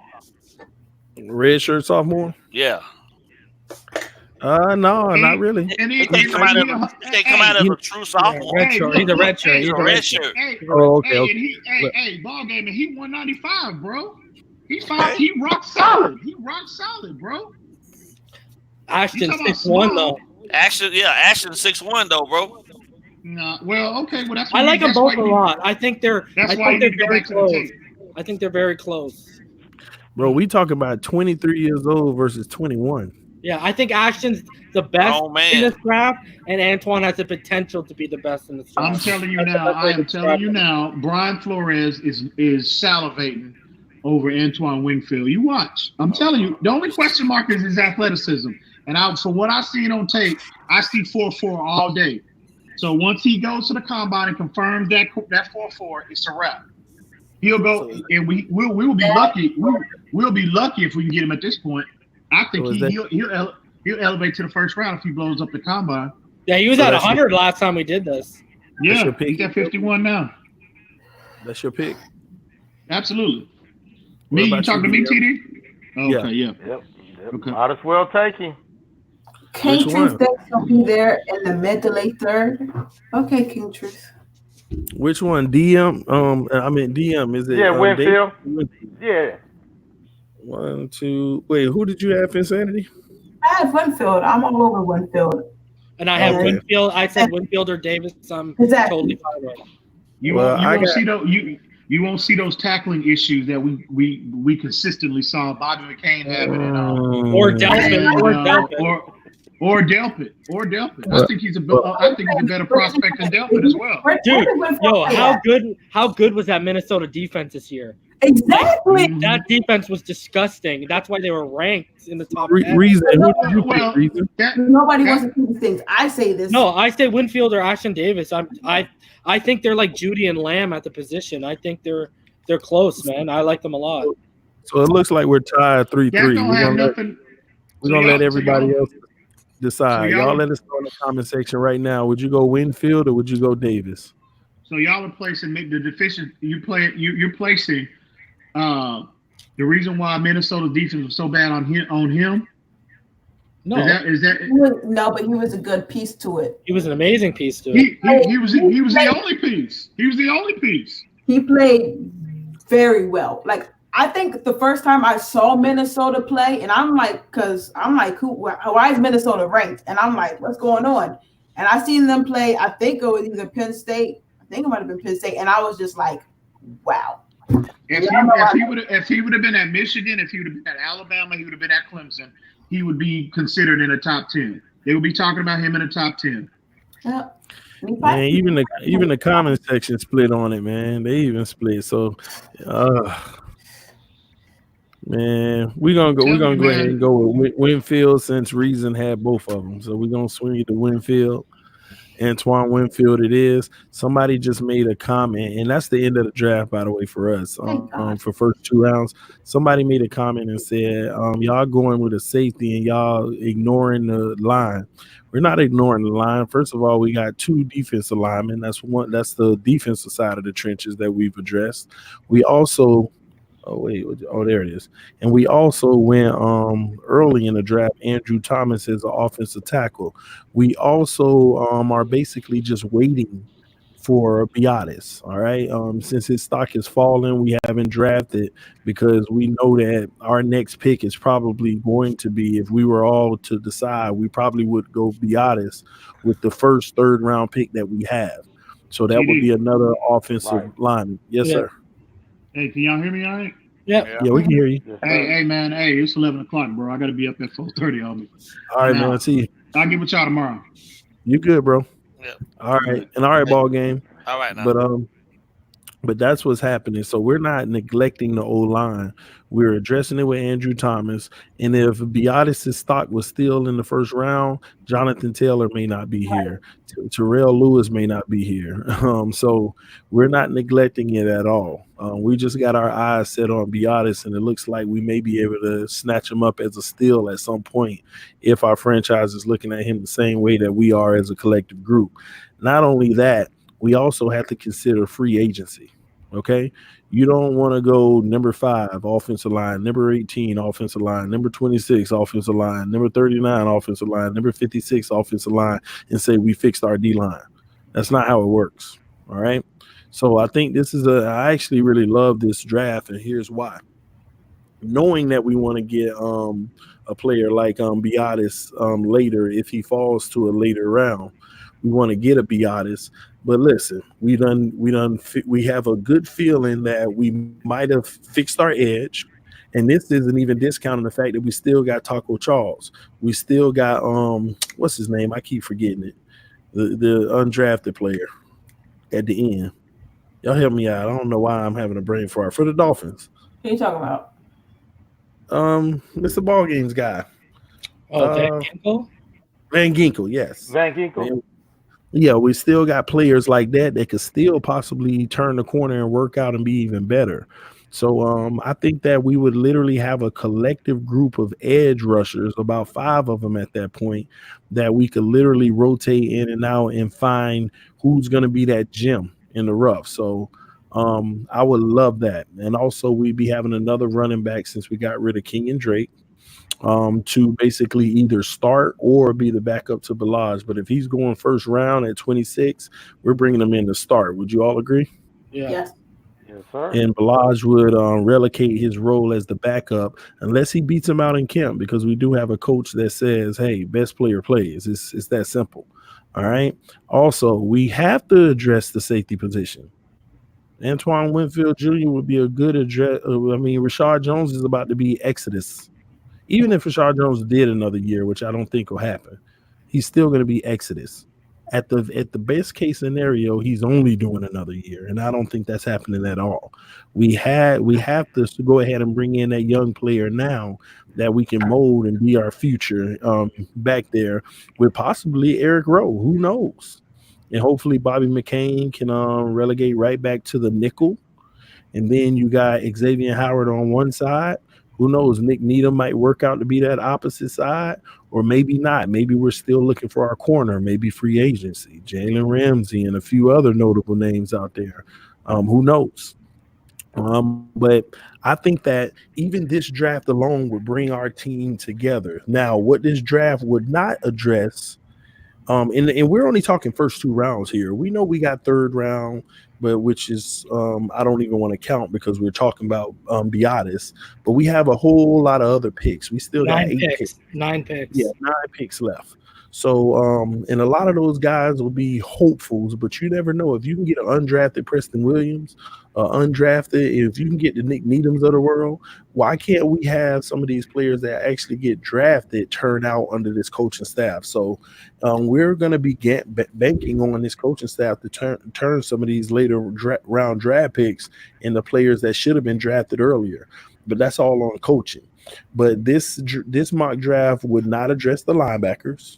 We need at least one more good outside linebacker. I think two linebackers in general with the whole unit, but people would disagree. Just to have even more depth, by the way. It doesn't address the linebacker position. It also does not fully address the O-line position.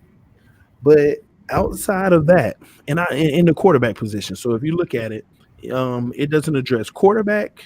It doesn't address interior O-line. Interior O-line, and it doesn't address, just say O-line because it ain't addressing the right tackle either, right? Yeah. So it's not addressing fully the O-line. It's not addressing the quarterback, and it's not addressing the linebacker position. Is that a safe assessment to say it's just those 3 positions it's not addressing? Mm-hmm.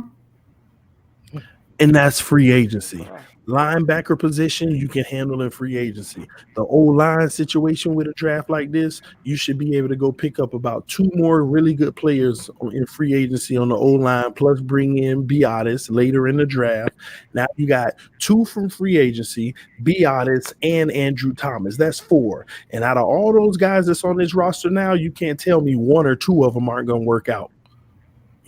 At least 1 or 2 can work out to help the unit as a whole. And I think that this might be a good vision for the team. So the only thing that can, like literally, we can, with free agency in the draft, we can actually have a great team, but we still have to address the quarterback situation. And Rosen might be that guy, but he may not. And we wouldn't have addressed the quarterback situation. But my belief, my philosophical belief in this game right now with the Miami Dolphins and how we're constructed, I want to be on my team before I drop my quarterback in like a cherry on top. I don't want the Andrew Luck situation. I don't want to bring Tua Tagovailoa in and he actually turns out to be one of these players that's about to be one of the greats, but we end up Andrew Lucking him. I don't want that to happen either. That's why I want to. Now, here's the benefit for Tua, though. Say we did draft Tua, and I'm glad Ian gone while I'm saying this, but say we do draft Tua. The benefit for him is if we can follow this protocol right here, even though it'll make 1 player less, he's going to have a full year to sit back and chill. And he could still be dropped in like a cherry on top. But at the same token, we wouldn't have that elite left tackle in Andrew Thomas. We wouldn't, and some people would say, well, you need a right tackle anyway because it's Tua. So we would still need to be focused on the following season to possibly still address that piece with him. But it can go either way. It's a lot of different scenarios that can happen here. But I like what we came up with as a whole because we got better on defense. We got better in the secondary. And I think that it's just linebackers, man. And I ain't gonna lie, even though I say we can find them in free agency, it's hard to find really good linebackers. That's the thinnest position in this draft, especially with a guy like Dylan Moses going back in school, who's hands down the best linebacker in this draft. And the second best is Kenneth Murray. And at best, he's a top of the second and late first is kind of maybe a reach on him. So that just shows you because Kenneth Murray in coverage this year is an absolute disaster at times. And he's the best linebacker in this draft. So the only other one I'd probably touch is Troy Dye from Oregon. But we go back to the line. Like, we only did 2 rounds, like you said. And I keep preaching this kid, Herbert, a lot of people forget the reason why he did have the success he did have is he's got the best left tackle in the nation in Penai Sewell. He's got Jake Hansen, who's an underrated center, and he's got Shane Lemieux, who can switch right guard or left guard, who's a guy who's going to go 4th, 5th round, maybe end of the 5th round, and he might end up being a really solid starting guard, and have a really solid NFL career. And that's just how deep this draft is. But when it comes to the linebacker position, it's Isaiah Simmons, and then, the drop-off is like the basement. You know what I mean? So it's crazy. It's not going to be easy to address that position in free agency or in the draft this year. And I would even go take it a step further, reason, because you said it's thin in the draft.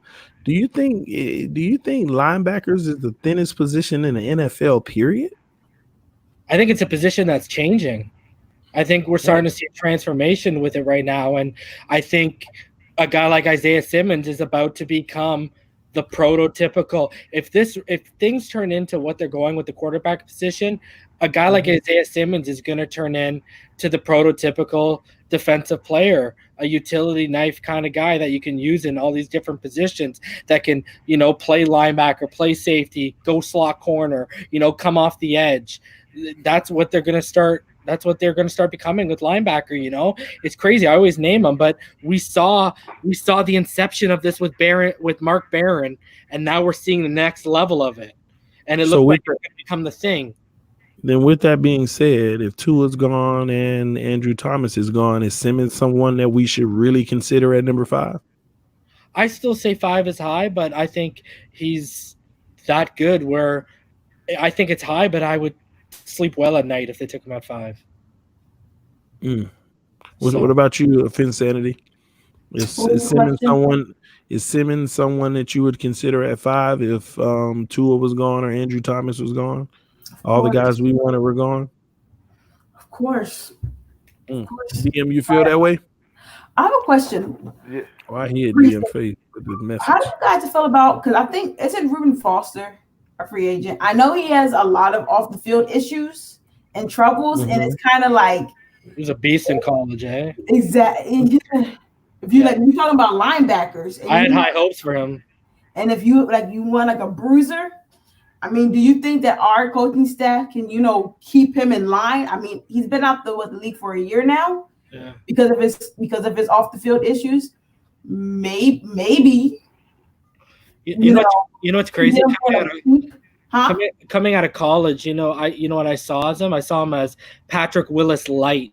Not quite Patrick Willis, but I saw him as he looks like the poor man's version of Patrick Willis, which is still an amazing player. Y'all talking about Washington Redskins? Reuben Foster, he's drafted by the Niners. He's drafted by the Niners. He was drafted by the Niners, and he was either released or traded somewhere because he had he had domestic. He has a domestic violence issue. Yeah. No. He had an injury. I think he tore all 3 of his nails. He got injured, and then he started having off-field issues. Yeah.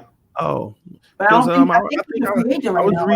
reading something on him earlier today, actually, because I was looking through and it said that he just gained feeling. He just regained feeling in his foot. Oh, he got injured again with the Redskins or something? No, it was still the recovery of his ACL, MCL, and the other L, whatever it is. Yeah, I know he was coming back. He just regained feeling in his foot. Let me find it. I know he came back from injury and then he got suspended for domestic stuff, and then they cut him after the domestic stuff. I'm pretty sure. Yeah. Because I don't remember him. Here it is. Reuben Foster regained feeling in his foot last week, and this was today. They reported it. It said he's regaining feeling and power. It shows the nerve is firing. So he still got that means he probably still got a way to go on that rehab. November. Wait, hold on. Domestic violence arrest in November and claimed off of waivers by Washington. All charges against Foster were dropped in January last year. Because it's his girl, probably, I think. They always drop it. I don't get this. These girlfriends call the police. They create this stir. and then they just drop it in the end. Yo, if you're gonna call the police, just follow through with it. Like just go.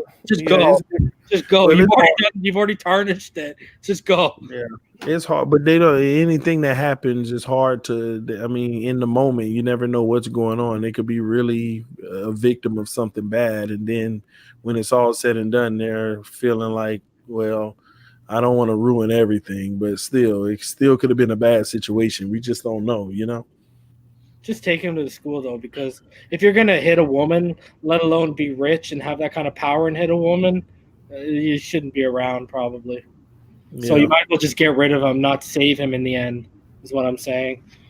Yeah. That's interesting. But anywho, y'all, it is getting late. It's about 12:20 on my end.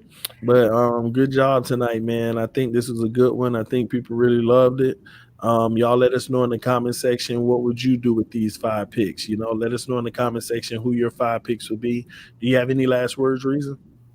Nah, man, 2 at 5. Here it goes. What about you, DM? Yeah, to be honest with you, man, we may not like it, but Reason and EM really have a point. If we do take Tua, you guys got to think, man, that means next year we got 2 first round, 2 second round that we don't have to worry about getting no quarterback. If we need a left tackle, if we need a guard, whatever we need, we got 2 first round draft picks next year. We can get them. If we don't trade up again. Yeah, if we don't trade up, you guys are saying we need a linebacker. If the linebacker you guys are talking about comes out next year, we could probably draft him with one of our first round picks. So in a way, it would help a lot that we wouldn't even have to worry about getting no quarterback. We can just really build around him now. So in a way, it would actually be good, whether we liked it or not. It would actually be a good point to take him, injury and all, because it would help later on. We can actually build those trenches and everything else, because we don't know. Like right now, you guys got to think, like you were saying, TD, they was going hard after Jadeveon Clowney in the offseason when it's, trying to get him. So who's to say they ain't finna try to get him, this offseason? Well, so that'll be one less. Yeah, so you got to think that'll be one less pass rusher we'll be drafting. Can I just piggyback off what DM said? Because he actually raised a point that actually popped into my head. You know what's funny? You guys are itching for that outside linebacker. Well, he's coming out next year, and his name's Micah Parsons from Penn State. And Reason just froze on us. Did he freeze on y'all? Yeah. Yeah. Man, so Michael Parsons, Penn State, he froze on us, man. But I guess the best for last. Phins last thoughts. Oh man, I am exhausted, guys. But this was so much fun. Hi, DM. Okay, wait, DM. We missed you. You're in Vegas, right, DM? Yes, ma'am. And I'll wait to see you in April 23rd. It's 22nd. I'll be down there. I'll be down there from the 22nd. For the draft? Yes, for the draft. We all getting together. Hi, Elder Bruce Jones. God bless you, good sir. But man, it was so much fun being back on here tonight. I'm so exhausted, but God is good. TD, I'm so happy for your success. All the time. For Hillary's success. You mean our success, all of our success, all 7,400 plus subscribers success. Yes. Guys, make sure if you are able, get yourselves a Patreon account. I have one, so I'm not just saying it just to say it. I am. DM does too. DM. Shout out to you, DM. There is a $2 Patreon too for those who think that it is not affordable. There is a $2 Patreon. So crazy thing is people will donate $2 when they can just go sign up for the Patreon. But listen, guys, we have a lot to get through. I will not be here for all of this. So a lot of you guys are going to go through this free agency without me, but have fun, enjoy it. We have money to spend. We have a lot of mock drafts that are going to come out. Do your own research, oh my gosh, what was that guy? King Truth. You had a lot of opinions on the draft picks. You hit up TD and see if on the next mock draft you can come in and put your input in. All it takes is, TD is a very nice, understanding guy, and if you sound reasonable and you know what you're talking about, he will definitely let you talk to all these amazing Dolphin fans that we have here. I cannot wait. We have a lot of good games next year. And do you guys realize that next year we will be playing both teams that are in the Super Bowl this year? We'll play the Chiefs and the 49ers next year. And I believe the 49ers is away, but the Chiefs is at home. So make sure, make sure you guys get out to the game and support our team. And I cannot wait to meet some of you in Vegas. And if anybody needs some help with that, reach out to CD. Hopefully, we guys can help some of you fans out to Vegas with us, depending on your yes. I guess Jesus Christ, I'm so tired right now. Your relative distance to Vegas, because some flights is a lot more expensive than others. But if we can help contribute, this is the draft you want to be at, especially in the city of Vegas. And please make sure you are of age, because Vegas is not. It's not. If you can't catch a flight, man, if you're driving, get a minivan so you can come pick me up. CD, you ain't get your ticket yet, man. Man, I'm last minute. I ain't worried about that. I'll be there. I promise you that. I'll be there.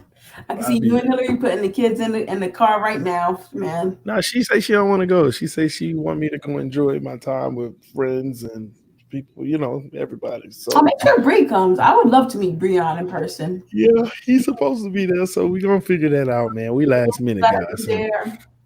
Alan Malik said, buy his tickets. LOL. Listen, I'm trying to. Yeah, I'm gonna make it there, even if I gotta catch the city buses, connecting city to city to city to city to city to city to city to city to city to city. I got cash and credit. 420. A lot of people do.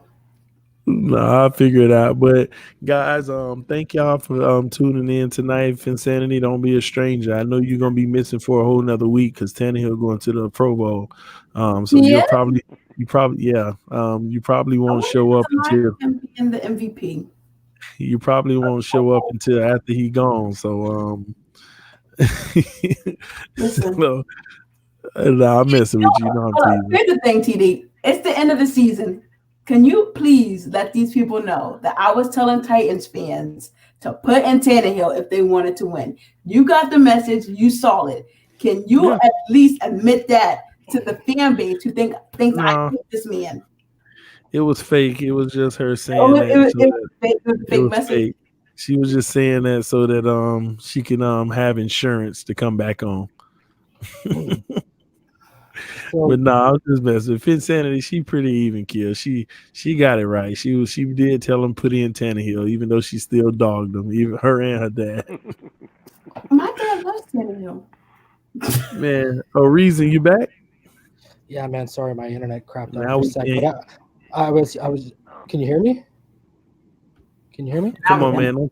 Don't tell me you got that Tua internet, man. Can you hear me or no? You, Adam.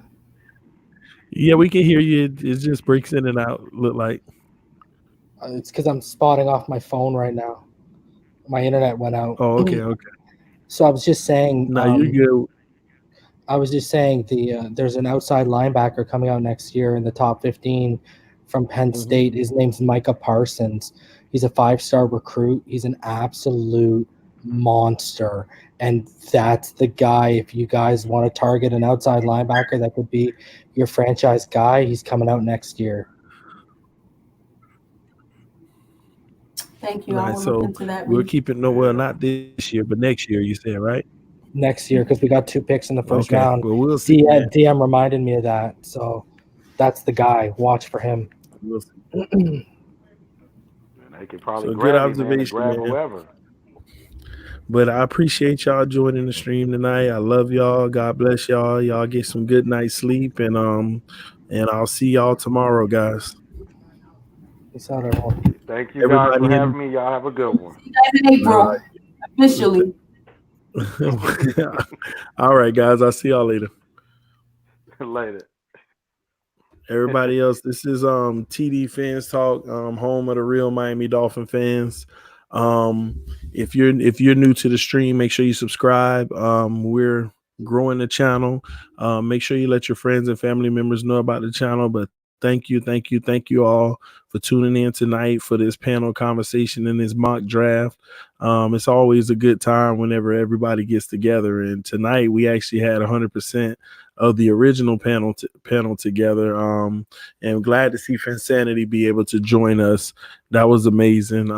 Reason, as always, brings element to the panels that with knowledge, especially of the college game and the college players and players out in the NFL that's available. You can tell he does his homework. He knows his stuff. Mr. Ball Game, just all the wisdom in the world. We can't wait to see him and him go at it again.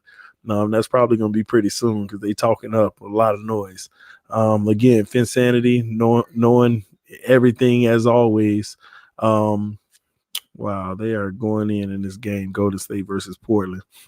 Anyway, and DM, thanks for coming through, adding some value, man. And for everybody else, if you ever, I know people have been saying in the comment section, how can I get on the panel? I reserved the panel for Patreon members. Now Tuesday night is only the original panel. No Patreon members can join on Tuesday night, but all the other panels, conversations, Patreon members can join. I give you at least 30 minutes of time on any live stream to add value to the show. When you're a Patreon member with the applicable package. And some people would say, hey, you said 30 minutes. DM was on the whole time. Well, DM was one of the only Patreons that joined the stream tonight. So I appreciate him coming through, and he really did add value to the stream. He brought in the fire right away. He brought in the debate, and we love it, man. And again, thank y'all for tuning in. I hope y'all had fun, and I hope y'all enjoyed it. Till next time, this is TDPHINSTALK. God bless. Peace.